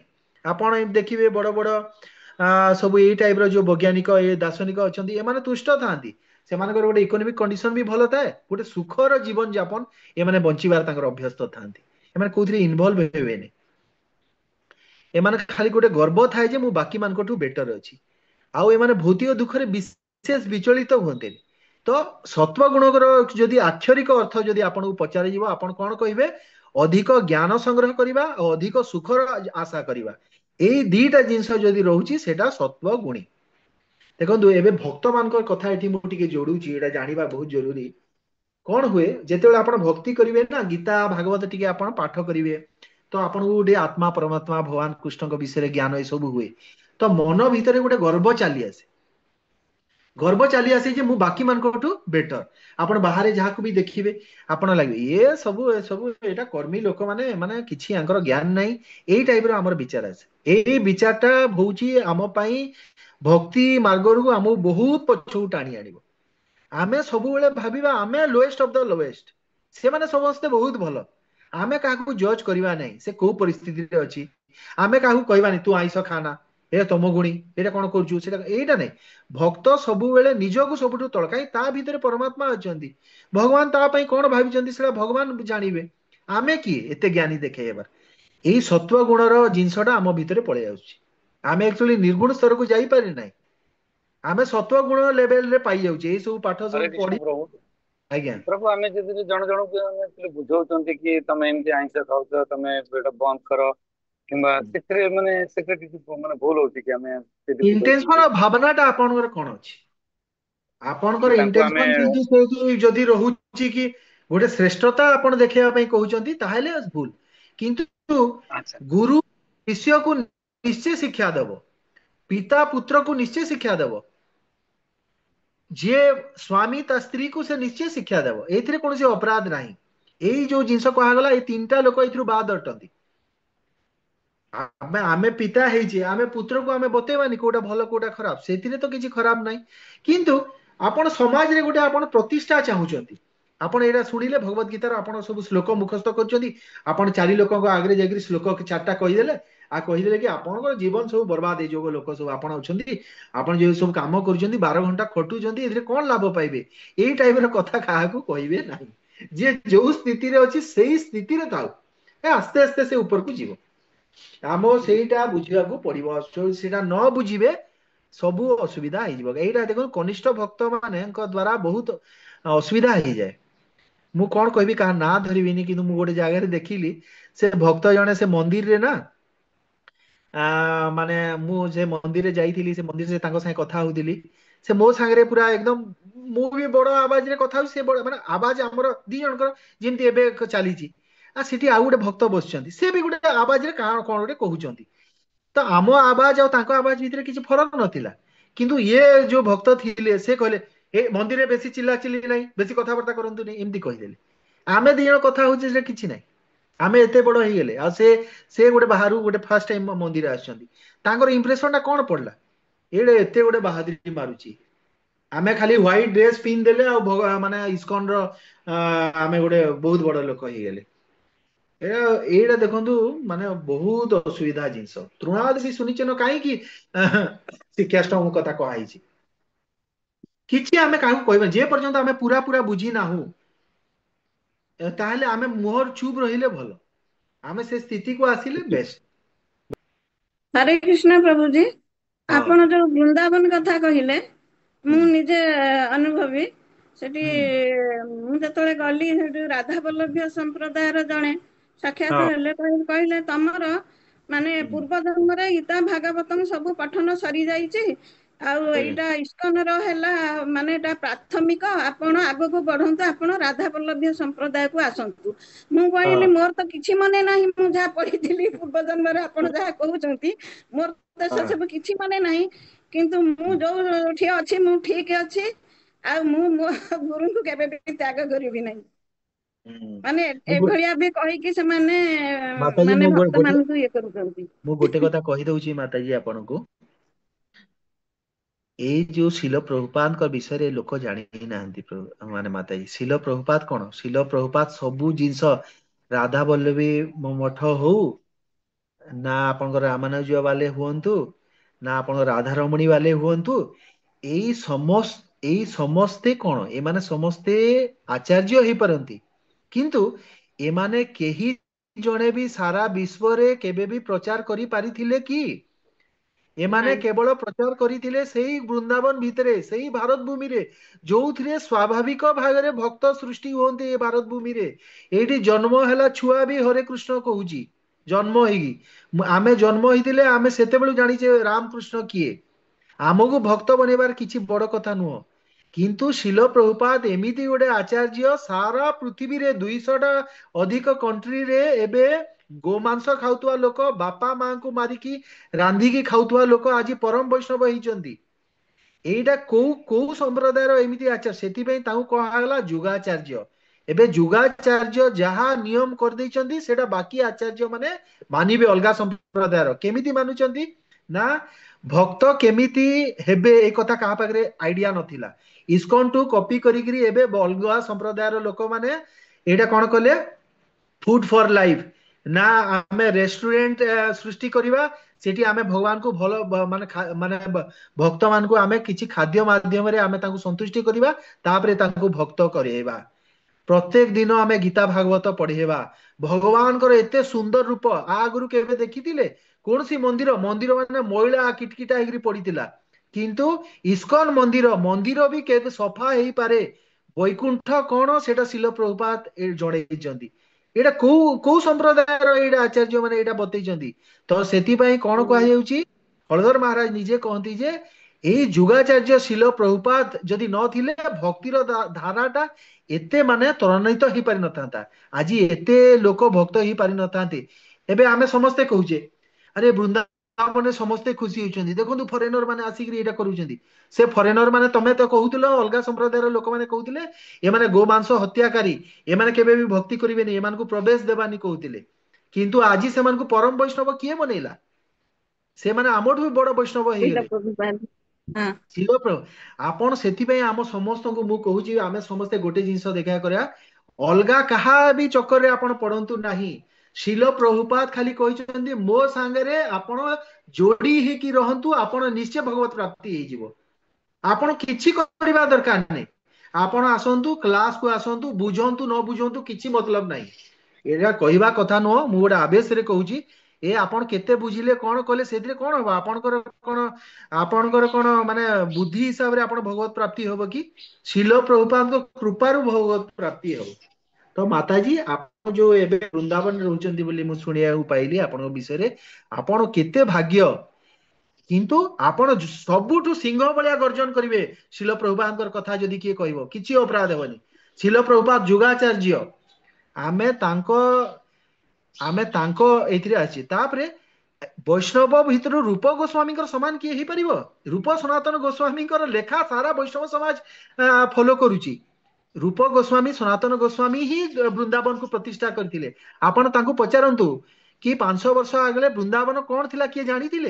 ବୃନ୍ଦାବନର ପ୍ରତ୍ୟେକ ଭଗବାନଙ୍କ ଲୀଳାସ୍ଥଳୀ କିଏ ବାହାର କଲା? ଏଇ ଗୌଡୀୟ ଆମ ଆଚାର୍ଯ୍ୟ ପରମ୍ପରାରେ ଆସିଥିବା ରୂପ ଗୋସ୍ୱାମୀ ସନାତନ ଗୋସ୍ୱାମୀ ଷଡ଼ ଗୋସ୍ୱାମୀ କରିଛନ୍ତି। ତ ସମଗ୍ର ବୃନ୍ଦାବନ ତ ଆମର ଧରୋହର ଆମେ କହିପାରିବା। ଆମେ ସେମିତି ବାହାଦୁରୀ ମାରିକିରି କଥା କହିବାନି। କାରଣ ହଉଛି ଆମେ ଗୌଡୀୟ ତୃଣାଦୁପି ସୁନିଚନ ଚୈତନ୍ୟ ମହାପ୍ରଭୁ ସ୍ୱୟଂ ଭଗବାନ ଏ ଧାରାରେ ଆସିଛନ୍ତି। ଆମର ତିଳେ ବି ସଂଶୟ ହେବା କଥା ନାହିଁ। ଆମକୁ ଗୋପୀ ଭାବ କିଏ କହିଲା ଗୋପୀ ଭାବ ରାଧେ ରାଧେ କହିକି ଗୋପୀ ହେଇଯିବା ନା ସେ ଚକ୍କରେ ଆମେ ପଡିବା ନାହିଁ। ଆମେ ଗୋପୀ ସେମିତି ହୁଆଯାଏ ନାହିଁ। ହଁ ତ ଏଇଟା ଥରେ ଆମକୁ କଣ ଏଇ ହଉନି ଆମ ଆଜ୍ଞା ଥରେ ମୁଁ ଦ୍ୱାରିକା ଯାଉଥିଲି। ଆଜ୍ଞା ଦ୍ୱାରକା ଯାଉଥିଲି ଟ୍ରେନରେ ଯାଉଥିଲି। ତାପରେ ଗୋଟେ ଗୋଷ୍ଠୀ ସେଇ ବୈଷ୍ଣବ ସମ୍ପ୍ରଦାୟରେ ଗୋଟେ ଗୋଷ୍ଠୀ ଯାଉଥିଲେ। ହଁ ତାପରେ ସକାଳେ ସନ୍ଧ୍ୟାରେ ସେମାନେ କୀର୍ତ୍ତନ କରୁଥିଲେ। ଆଜ୍ଞା କୀର୍ତ୍ତନ କରୁଥିଲେ ସେଠି ତାଙ୍କର ଗୁରୁ ମହାରାଜ ଥିଲେ ଜଣେ। ହଁ ହଁ ସେ ଆଉ ମାତାଜୀ ଜଣେ ଥିଲେ। ସେମାନେ ସେମାନଙ୍କୁ ସେବା ବି କରୁଥିଲେ। ହଁ ତାପରେ ସେମାନେ କଣ କରୁଥିଲେ ସେଇ କ୍ୟାଣ୍ଟିନରୁ ସେଇ ରେଲୱେ କ୍ୟାଣ୍ଟିନରୁ ସେମାନେ ସବୁ ରସୁଣ ପିଆଜ ସବୁ ଖାଉଥିଲେ। ଆଚ୍ଛା ତାପରେ ମୁଁ ତ କିଛି ଖାଉନଥିଲି। ହୁଁ ତାପରେ ସେ ଯେତେବେଳେ ସକାଳୁ ଗାଧୁଆ ପାଧୁଆ କରିକି ମୁଁ ଯେତେବେଳେ ମାଲା ଜପ କରୁଥିଲି। ହୁଁ ତାପରେ ତାଙ୍କର ଜଣେ ଆସିକିରି ଭକ୍ତ କହିଲେ ଆପଣ କାହାକୁ ମାଲା ଜପ କରୁଛନ୍ତି? ନାଇଁ ହଁ କେଉଁ ସଂସ୍ଥାନ? ମୁଁ କହିଲି ନାଇଁ ଇସ୍କନ। ତାପରେ ହୁଁ ସେଟା ଯାଇକିରି ସେ ତାଙ୍କର ଗୁରୁ ମହାରାଜଙ୍କୁ କହିଲେ। ସେମାନେ ଥିଲେ ଆଚ୍ଛା କମ ସେ କମ 30 ଜଣ ଥିଲେ। ହଁ 30 ଜଣ ଏକାଠି ହେଇକିରି ସେ ଗୁରୁ ମହାରାଜ ପାଖରେ ତାଙ୍କର କୀର୍ତ୍ତନ କରୁଥିଲେ ବୁଝିଲେ। ଆଚ୍ଛା ସବୁ ନେଇଥିଲେ। ତାପରେ ତାଙ୍କର ଗୁରୁ ମହାରାଜ ଆସିକିରି ମତେ ପଚାରିଲେ ଆପଣ ହଁ କେଉଁ ସଂସ୍ଥାର? ନାଇଁ ମୁଁ ହଉଛି ଇସ୍କନର। ତାପରେ ସେ କହିଲେ ହୁଁ ମତେ ଦେଖ ଆମେ ତ ହୁଁ ଆପଣଙ୍କର ଭଳିଆ ହେଇପାରିବୁ ନାହିଁ। ଆମେ ହୁଁ ଆପଣଙ୍କଠୁ ହେଲେ ବି ଟିକେ ତଳେ ରହିବୁ। କାହିଁ ଆମେ ସବୁ ହୁଁ ରସୁଣ ପିଆଜ ସବୁ ଖାଇଦବୁ। ଆପଣ ଖାଉନାହାନ୍ତି। ହଁ ହୁଁ ତାପରେ ପ୍ରଭୁଜୀ ମୁଁ କଣ କହିବି ଆପଣଙ୍କୁ ଆମ ଇସ୍କନର ଭକ୍ତ ମାନେ ଆମର ଛୋଟରୁ ଆମର ଛୋଟ ସମ୍ମାନ ଦେଲେ ଭକ୍ତ ପ୍ରଭୁ। ହଁ ତାପରେ ମତେ ସେମାନେ ସମ୍ମାନ ଦେଲେ ପ୍ରଭୁ। ଆମେ ନାଇଁ ପ୍ରଭୁଜୀ ଆପଣଙ୍କର ମୁଁ ଭଳିଆ ଏଇଟା ହେଇପାରିବୁ ନାହିଁ କହିଲେ। ନିହାତି ସତ କଥା। ଆମର ଛୋଟରୁ ଛୋଟ ଭକ୍ତ ଯିଏ ଏ ପର୍ଯ୍ୟନ୍ତ ଇସ୍କନକୁ ଆସିନି ଖାଲି ଯୋଡି ହେବା ଆଗରୁ 5 ବର୍ଷ 4 ବର୍ଷ ପରୀକ୍ଷା କରାଯାଉଛି ଯେ ମାନେ ସେ ପିଆଜ ରସୁଣ ଚା ପାଣି କିଛି ଚା ପିଉନି କିଛି ପିଉନି।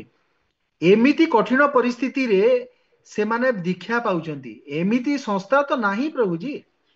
ଏତେ ପ୍ରଭୁଜୀ ଶୁଦ୍ଧ ଗୋଟେ ଯୋଉ ବୃନ୍ଦାବନର ଯୋଉ ବହୁତ ଜଣେ ପୁରା ସିद्धି ପ୍ରାପ୍ତ ଜଣେ महात्मा से कौतले कि हमारे हमने देखा है हमारे शिष्य लोग यहाँ हमारे आश्रम में सब लोग चाय वाय पीते हैं लेकिन इस्कॉन का जो छोटे से छोटा भी ହଁ भक्त है वो चाय पानी ହଁ कोई नहीं पीते तो माने ଏବେ ସେମାନେ ଜାଣି ପାରୁଛନ୍ତି ମୁଁ ଜଣେ ମାନେ ବହୁତ ଜଣ ମହାତ୍ମା ମାନଙ୍କୁ ବି ଦେଖିଛି ହଁ 8-10 ବର୍ଷ ତଳେ କହୁଥିଲେ कि हमें तो अगर कोई मौका देगा तो हम तो फॉरेन नहीं जाएंगे हम तो विदेश में यात्रा नहीं करेंगे हम तो यहाँ भारत में ही अच्छे हैं ହେଲା କିନ୍ତୁ ସେମାନେ ପୁଣି ଆଜିର ଡେଟ ରେ କହୁଛନ୍ତି କି ଯେହେତୁ ସୋସିଆଲ ମିଡିଆ ହେଇଗଲାଣି ତ ସମସ୍ତେ ଏବେ ଜାଣିପାରୁଛନ୍ତି କି ଇସ୍କନ ଟା କଣ ସେମାନେ ପୁଣି କହୁଛନ୍ତି କି ନାଇଁ ଆଜି ଏବେ ଏମିତି ଦେଖନ୍ତୁ ଜ୍ୟୋତି ଏବେ ଭକ୍ତ ଏବେ ମାନଙ୍କୁ ଟିକେଟ ଏବେ ଆପଣ ମାତାଜୀ ଟିକେଟ କରିକି ରଷିଆ ପଳେଇବେ ସେଠି ଭଗବାନଙ୍କ କଥା ଶୁଣିବେ ଆପଣଙ୍କୁ ସମ୍ମାନ ମିଳିବ। କିନ୍ତୁ ଶିଳ ପ୍ରଭୁପାଦ ଯୋଉ ଟାଇମରେ ପ୍ରଚାର କରିବା ପାଇଁ ଯାଇଥିଲେ ମଣିଷ ମାରି ଦଉଥିଲେ ସେଠି କମ୍ୟୁନିଷ୍ଟ ମାନେ। ଏବେ ଶିଳ ପ୍ରଭୁପାଦ ସବୁ ଷ୍ଟେଜ କୁ ଗଠନ କରିସାରିଛନ୍ତି। ଏବେ ଆପଣ ଅଲଗା ଅଲଗା ସମ୍ପ୍ରଦାୟର ଲୋକ ଯାଇକିରି ଭଗବାନଙ୍କର କଥା କହିବେ ସେମାନେ ଶୁଣିବେ। ଆଉ ସେଥିରେ ଆପଣ ଖୁସି ହେବେ ଆରେ ଦେଖ ଆମେ ପ୍ରଚାର କରୁଛୁ ପ୍ରଚାର ସେଇଟା କି ପ୍ରଚାର ଅଲରେଡି ଶିଳ ପ୍ରଭୁପାଦ କରିସାରିଛନ୍ତି।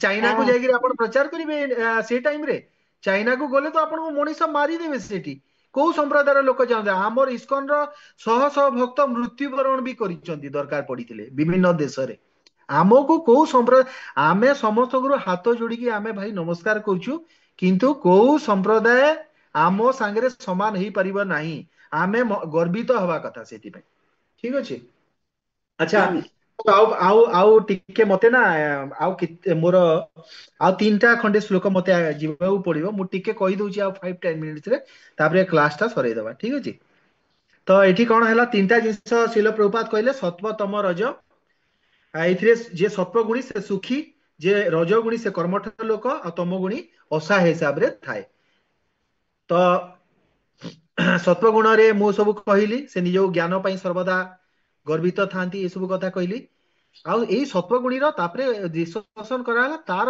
माने गतिटा कोन हुए सत्व गुणी लोक बारंबार एंती धनिक श्रेणी लोक हबो माने से बारंबार कवि दार्शनिक ही जन्म हबो किंतु केते बेले भी से भगवान को लोक को जाई परिबो नाही सत्व गुणी रो एटा होची बारंबार से माने ए बारंबार दार्शनिक वैज्ञानिक हिरी जन्म नउथिबे मझिरे पुनी जदि कोनसी पाप हैला माने फिर अधम गति को भी जीवार किछि माने असंभव नुह रजोगुण लोक तापरे देखंतु रजो रागात्मकम विद्धि तृष्णा संग समुद्भव तत्निबध्नाति कौंतेय कर्म संगेन देहिनाम तो रजोगुण कोन सब अवस्था रजोगुण आरंभ होईची स्त्री पुरुषर मिलन रु स्त्री पुरुष मिलन अर्थात रजोगुण अलगा ना माने कोन पचारले स्त्री पुरुषर मिलन तो रजोगुण माने कोन सब अवस्था कि इंद्रिय सुख भोगर कामना करिबा सर्वदा समाज रे प्रतिष्ठा आ सम्मान पाइबा पे इच्छा करिबा सबु बेले रजोगुणी व्यक्ति उन्नति केमती करिवो आज गोटे फैक्ट्री अछि आउ पांचटा फैक्ट्री केमती करिवो आज ये चाकरी करूची केमती उन्नति करिवि केमिति मते प्रमोशन मिलिबो बॉस को खुशी करिवि 12-14 घंटा परिश्रम करिवि एडा रजोगुण ताकू प्रेरित करिवो सबु बेले बेसी परिश्रम करिया पे आ ए माने कोन गोटे सुखी परिवार चाहंती बढ़िया स्त्री टे थांता छोट छोट कुनी पिला छुआ थांते बढ़िया घरटे थांता भल खाद्य टिके मिलु थांता एइथिरे से गोटे बहुत खुशी रे रजोगुणी व्यक्ति से भाबे भी मु बहुत मैंने इनकम करिवि निजे रजोगुणी व्यक्ति केबे भी निजे भल शर्ट पैंट बापा पिंधे नी देखिबे बापा माने सब एमती महिला पळिया फटाफटी पिंधि दिबे छुआ मान को पूरा दामकिया जिंस स्त्री को भल जिंस देइतिबे एडा काहार सब लक्षण एडा रजोगुणी लोकर लक्षण तार माने तार इंद्रिय माने प्रीति केंद्रिक तार जीवनटा केमिति बढ़िया जिंस माने संग्रह करिवि परिवार पोषण करिवि एभली व्यक्ति धन ऐश्वर्य मान सम्मान पाई कठिन परिश्रम करे गध भली खटी खटी खटी खटी लास्ट को मृत्यु को प्राप्त हुए ए माने रजोगुणी व्यक्ति कोन पाप पुण्य दीटा जग मिसी करि थांती केतरा पैसा बेसी इनकम करले हॉस्पिटल तयारी करंती तो ए माने एई पृथ्वी पृष्ठ रे पुनी जन्म नियंती आ पाप जदि करिवे अधोगति भी जाई परिबे एमती संभावना अछि तापरे देखंतु 8 नंबर श्लोक रे कहा गला तमोगुणी लोक कथा तमस्त्व ज्ञानंजं विद्धि मोहनम सर्वदेहिनाम प्रमादालस्य निद्राभिस्तनिर्बध्नाति भारत हे भरत पुत्र तमोगुण समस्त देहधारी मानक मध्य रे मोह सृष्टि करे ए गुणर क्रिया हला पागलामी आलस्य एवं निद्रा ए सब जीव को तमोगुण रे बांधे तो तमोगुणी लक्षण माने कौन करिवे देखिबे आपण जे माने गोटे पागल प्राय हेतिबे तू शब्द भगवान हेउचे तमह तू कहागला माने गोटे विचित्र तमोगुणी लोक माने विचित्र केमती विचित्र ने से माने पागला लोकंकर जेमती कोनसी बोधगम्यता न थाए कोन करूची कोन खाउची कोन पिंधीची कुआडे जाउची किछि बोधगम्यता न थाए सेही हिसाब रे तमोगुणी लोकर भी किछि से तार जीवन विषय तार कोनसी लक्ष्य नाही तार से कौन करुची माने देखिबे कौन सी आध्यात्मिक चेष्टा रे डाकिबे चाल टिके आज आमे सुनी जिबा चाल टिके मंदिर को जिबा तमोगुणी लोक कहबा नाही नाही भाई मु जाई परिबिनी गोटे खटरे पड़ी रहइबो तार आ गोटे लक्षण हैला से 10 रु 12 घंटा जे सोउची से होची तमोगुणी लोक भक्त हेइग्री भी जे 10-12 घंटा जे 4-5 घंटा रु बेसी सोइला आपण जानिबे से तमोगुण रे अछि से होची तमोगुणी भक्ति माने विभिन्न 81 प्रकार भक्ति भी अच्छी से भीतर तमोगुणी भक्ति गोटे प्रकार भक्ति करुथबो किंतु तमोगुण सब लक्षण माने थिबो बेसी निद्रा आलस्य आउ तमोगुण लोक केमती जानिबे तमोगुणी बोली जे सबु बेले दुखी रहइबा सबु बेले देखिबे तमोगुणी लोक गोटे दुख मोर एटा हेलानी मोर सेटा हेलानी प्रसन्न चित्तरे ताकू देखि परिबेनी ଆଉ ସେ ସବୁବେଳେ ନିଶା ଦ୍ରବ୍ୟ ସେବନରେ ବି ସେମାନେ ଥାନ୍ତି, ବିଭିନ୍ନ ପ୍ରକାର ନିଶା, ଚା ଟିକେ ନହେଲେ ଚଳିବେନି କିମ୍ବା ଆଉ କୋଉ ଉପର ନିଶା ବି କରିବେ। ବୁଝିପାରିଲେ? 9 ନମ୍ବର ଶ୍ଲୋକରେ କୁହାଯାଇଗଲା ସତ୍ୱଂ ସୁଖେ ସଞ୍ଜୟତି ରଜ କର୍ମଣି ଭାରତ, ସତ୍ୱଂ ସୁଖେ ସଞ୍ଜୟତି ରଜ କର୍ମଣି ଭାରତ, ଜ୍ଞାନମାବୃତ ତୁ ତମଃ ପ୍ରମାଦେ ସଞ୍ଜୟଚ୍ୟୁତ। ମାନେ हे ଭରତପୃତ, ସତ୍ୱ ଗୁଣ ବ୍ୟକ୍ତିକୁ ସୁଖରେ ବାନ୍ଧେ, ରଜ ଗୁଣ କର୍ମ ଫଳରେ ବାନ୍ଧେ, ଆଉ ତମ ଗୁଣ କୋଉଥିରେ ବାନ୍ଧେ? ପାଗଳାମୀରେ ବାନ୍ଧେ, ଭଗବାନ କହୁଛନ୍ତି। ତ ପୂର୍ବ ଶ୍ଲୋକରେ ଯାହା ସବୁ ଆମେ ମାନେ ଆଲୋଚନା କଲେ ତାକୁ ଫର୍ଦର ଗୋଟେ ସେଣ୍ଟେନ୍ସ ରେ ଭଗବାନ କହିଛନ୍ତି ଯେ କଣ ଆଲୋଚନା କଲେ? ସତ୍ୱ ଗୁଣରେ ବନ୍ଧା ବ୍ୟକ୍ତି ତା ଜୀବନରେ ଏତେ ସୁଖ ସନ୍ତୋଷର ମାନେ ଅନୁଭବ କରେ ଯେ ସେ ମାନେ ଆଉ ଏଇ ଭଗବତ ପ୍ରାପ୍ତି କିମ୍ବା ଏଇ ଧ୍ୟାନ ଆଉ ତାର ଆସେନି, ତାର ଇଣ୍ଟରେଷ୍ଟ ଆସେନି। ଗୀତା ଭାଗବତ ଟିକେ ପଢିବି, ତାର ଇଣ୍ଟରେଷ୍ଟ ନାହିଁ। କାହିଁକି? ଜୀବନରେ ସେ ସୁଖୀ, ବଢିଆ ପଇସା ପତ୍ର ସବୁ ଅଛି, ସେ ତା ନିଜକୁ ଜ୍ଞାନୀ ଭାବୁଛି, ସେ ମୁଁ ବହୁତ ସବୁ କିଛି ଜାଣିଛି। ଆପଣ ଗୋଟେ ଆଇଏଏସ୍ ଅଫିସରକୁ ଦେଖିବେ, ଏ ଗୋଟେ ବୈଜ୍ଞାନିକକୁ ଦେଖିବେ, ସେମାନେ ସେ ଗୋଟେ ସୁଖ ସ୍ଥିତିରେ ଥାନ୍ତି, ତାଙ୍କର ଏତେ ଜ୍ଞାନ ସେ ଆପଣଙ୍କ କଥା ଶୁଣିବେନି ସେମାନେ। ଆଉ ସେ ବିନୟୀ ହେଇପାରେନି, କାହିଁକି? ସେ ନିଜକୁ ଶ୍ରେଷ୍ଠ ସବୁବେଳେ ଭାବେ, ଆଉ ମୁଁ ସବୁ ଜାଣିଛି, ଏଇ ତାର ମାନେ ବିଚାରଟା ତାର ଥାଏ। ଅଲଗା କାହାଠୁ ଶିକ୍ଷା ଗ୍ରହଣ କରେନି, ତାକୁ ପ୍ରିଚିଂ କରିବା ପାଇଁ ଯିବେ କିଛି ଲାଭ ହବ ନାହିଁ। ତେଣୁ ଭଗବାନ ଏଇ ଶ୍ଲୋକରେ କହୁଛନ୍ତି ଯେ ସତ୍ୱଗୁଣ ବ୍ୟକ୍ତିକୁ ସୁଖ ବାନ୍ଧିକି ରଖେ, ଆଉ ରଜଗୁଣୀ ବ୍ୟକ୍ତିକୁ କିଏ ବାନ୍ଧିକି ରଖେ? କର୍ମଫଳ ବାନ୍ଧିକି ରଖେ। ହେଲା, କାହିଁକି? ସେ ସବୁ ପାପ କାର୍ଯ୍ୟ ବି କରିବା ପାଇଁ ସେ ରେଡି ହେଇଯାଏ। କେମିତି ଛୁଆ ପିଲାଙ୍କୁ ମାନେ ମୁଁ ପାଳନ କରିବି, କେମିତି ଆମେ ସୁଖରେ ରହିବୁ, ଛୁଟିରେ କୋଉଠି ବୁଲିବାକୁ ଯିବୁ, ଘର କେମିତି ବାନ୍ଧିବି, ଏଇ ସବୁ ବିଚାର ତାକୁ କର୍ମ ଫଳରେ ବାନ୍ଧିକି ରଖେ। ଆଉ ତମଗୁଣୀ ବ୍ୟକ୍ତିକୁ ଭଗବାନ କହିଲେ ପାଗଳାମୀ ବାନ୍ଧିକି ରଖେ। ଆରାମ ସେ ପଡିକି ରହିଲା, ଯାହା ଖାଇଲା ଅଖାଦ୍ୟ ଖାଇଲା, କି ଆଉ କଣ ହେଲା, ଦୁନିଆ କଣ ହବ, ଭବିଷ୍ୟତରେ ମୁଁ ନରକକୁ ଯିବି କି ସ୍ୱର୍ଗକୁ ଯିବି, କି ମତେ ସେ ମାନେ ଏତେ ଗୁଡା ନରକରେ ମୁଁ ବହୁତ କଷ୍ଟ ପାଇବି, ତାର କିଛି ଚିନ୍ତା ନାହିଁ। ସେ ଖାଲି ନିଜ ବିଷୟରେ ଭାବିବ, ସେଇଟା ହଉଛି ତମଗୁଣୀ ଲୋକ। ନିଜ ଆତ୍ମକେନ୍ଦ୍ରିକ ସେ ଘୋର, ସେମାନେ ଖାଲି ନିଜ ବିଷୟରେ ଭାବିବେ, ଅଲଗା ବିଷୟରେ ଭାବିବେ ନାହିଁ। ତ ଲାଷ୍ଟ ଏବେ ଆମେ ଲାଷ୍ଟ ଶ୍ଲୋକ ନମ୍ବର 10 ଟା କହିକି ତାପରେ ଆମେ କ୍ଲାସଟା ସାରିବା। 10 ନମ୍ବରରେ ହେଲା ରଜस्तमश्चाभिभूय सत्वं भवति भारत, रजः सत्वं तमश्चैव तमः सत्वं रजस्तथा। हे भरत पुत्र, बेले बेले रजगुण सत्वगुण दबाई देई अधिक शक्तिशाली होई पड़े ଏବଂ ବେଳେ ବେଳେ ସତ୍ୱଗୁଣ ରଜଗୁଣକୁ ହରାଇ ଦିଏ, ଅନ୍ୟ ସମୟରେ ତମଗୁଣ ସତ୍ୱଗୁଣ ଓ ରଜଗୁଣକୁ ଦମନ କରିଦିଏ। ଏହି ପ୍ରକାର ପ୍ରତିଷ୍ଠା ଲାଭ କରିବା ନିମିତ୍ତ ବରାବର ଗୁଣ ମାନଙ୍କ ମଧ୍ୟରେ ପ୍ରତିଯୋଗିତା ଚାଲିଛି। ତ ଏଇ ଶ୍ଲୋକରେ କଣ କଣ କହୁଛନ୍ତି ଦେଖନ୍ତୁ, ବୁଝନ୍ତୁ, ଏଇଟା ବହୁତ ମାନେ ଗୋଟେ ସତ ଜିନିଷଟା ଯେ ଏଇ ତିନି ଗୁଣ ଯୋଉ ସତ୍ୱ ତମ ରଜ ଅଛି, ଏଇଟା ପ୍ରଭାବ ଆମ ଶରୀର ଉପରେ ସମାନ ହିସାବରେ ପଡୁନି। ଆପଣ ସକାଳ 4ଟାରୁ ଉଠିଲେ, ସେତେବେଳେ ସତ୍ୱ ଗୁଣରେ ଆପଣ ଥାଉଛନ୍ତି। ଆକ୍ଚୁଆଲି ଭକ୍ତ ନିର୍ଗୁଣରେ ଥାଏ, କିନ୍ତୁ ଧରନ୍ତୁ ଆମେ ଯଦି ସତ୍ୱ ତମ ତିନିଟା ବିଷୟରେ ଡିସ୍କସନ କରିବା, ତ ଏଇ ସକାଳ ସମୟଟା ହଉଛି ଆପଣଙ୍କର ସତ୍ୱ ଗୁଣର ସମୟ। ଆପଣଙ୍କ ଶରୀର ପ୍ରେରିତ କରିବ ସବୁ ଭଗବତ ଜିନିଷ କାମ କରିବେ। ଆପଣ ସକାଳୁ ଉଠିକି କାହାକୁ ବାଡେଇ ପକେଇବେନି, ସକାଳୁ ଉଠିକି ଆପଣ କାହାକୁ ଗାଳି ଦେଇ ପକେଇ ମନେ କରିବେ ଆପଣଙ୍କର, ଆପଣ ସକାଳୁ ସତ୍ୱ ଗୁଣରେ ଥାନ୍ତି। ତାପରେ ଯେମିତି ଦିନ 10ଟା 9ଟା 10ଟା ହେଲା, କେମିତି ଅଫିସକୁ ବାହାରିବି, ବିଜନେସ କେମିତି କରିବି, ରଜଗୁଣ ପ୍ରାବଲ୍ୟ ଆସିଗଲା। ଆଉ ରାତି ଯେତେବେଳେ ହେଇଯିବ, ସେତେବେଳେ ଆପଣଙ୍କର ତମ ଗୁଣର ପ୍ରାବଲ୍ୟ ଆସିଲା। ତ ଏଇ ଗୋଟେ ଶରୀରରେ ସତ୍ୱ ତମ ରଜ ସବୁବେଳେ ମାନେ ଗୋଟେ ଲଢେଇ କରୁଥାନ୍ତି। ଏମିତି ଫେର ଜୀବନର ବିଭିନ୍ନ ଅବସ୍ଥାରେ ଏମିତି ବି ଲୋକ ଅଛନ୍ତି, ସକାଳ 5ଟାରୁ ଉଠିକି ଗାଳି ଦଉଛନ୍ତି, ଗାଳି କରୁଛନ୍ତି, ଏମିତି ବି ଅଛନ୍ତି ଲୋକ। ତ ଏଇଟା କଣ ହଉଛି, ମାନେ ମିକ୍ସ ହେଇକିରି ସବୁବେଳେ ଥାଉଛି। ତ ଏଇଟା କଣ ପାଇଁ ଏମିତି ହଉଛି ନା, ଆପଣ କୋଉ କାହାର ସଙ୍ଗ କରୁଛନ୍ତି, କଣ ଖାଉଛନ୍ତି, କୋଉ ଜିନିଷ ଆପଣ, ଏଇ ସବୁ ଜିନିଷର ମିକ୍ସ ହେଇକିରି ଆପଣ ଏଇଟା କରୁଛନ୍ତି। ଶ୍ରୀଲ ପ୍ରଭୁପାଦ ଏଇ ଶ୍ଲୋକର ଲାଷ୍ଟରେ କହିଛନ୍ତି ଯେ ଭକ୍ତ କିନ୍ତୁ ଏଇ ତିନି ଗୁଣରୁ ଉର୍ଦ୍ଧ୍ୱକୁ ଉଠିବାକୁ ପଡିବ, ଆଉ ଶୁଦ୍ଧ ସତ୍ୱରେ ରହିବ। ସତ୍ୱର ଉପରଟା ହେଲା ଶୁଦ୍ଧ ସତ୍ୱ, ଯୋଉଟାକୁ ନିର୍ଗୁଣ ବୋଲିକି କୁହାଯାଏ। ବୁଝିଲେ? ଏହାକୁ ବାସୁଦେବ ସ୍ଥିତି ବୋଲି ପ୍ରଭୁପାଦ ଏଇଟାକୁ ନାଁ ଦେଇଛନ୍ତି। ତ ଏଇପରି ମାନେ ମାନେ ଯଦି ଅବସ୍ଥାରେ ଆସିବା, ତାପରେ ଆମେ ଏଇ ସବୁ ଜ୍ଞାନକୁ ଠିକ ଭାବେ ଗ୍ରହଣ କରିପାରିବା। ଏତିକି କହିକି ବାଣୀକୁ ବିଶ୍ରାମ ଦଉଛି।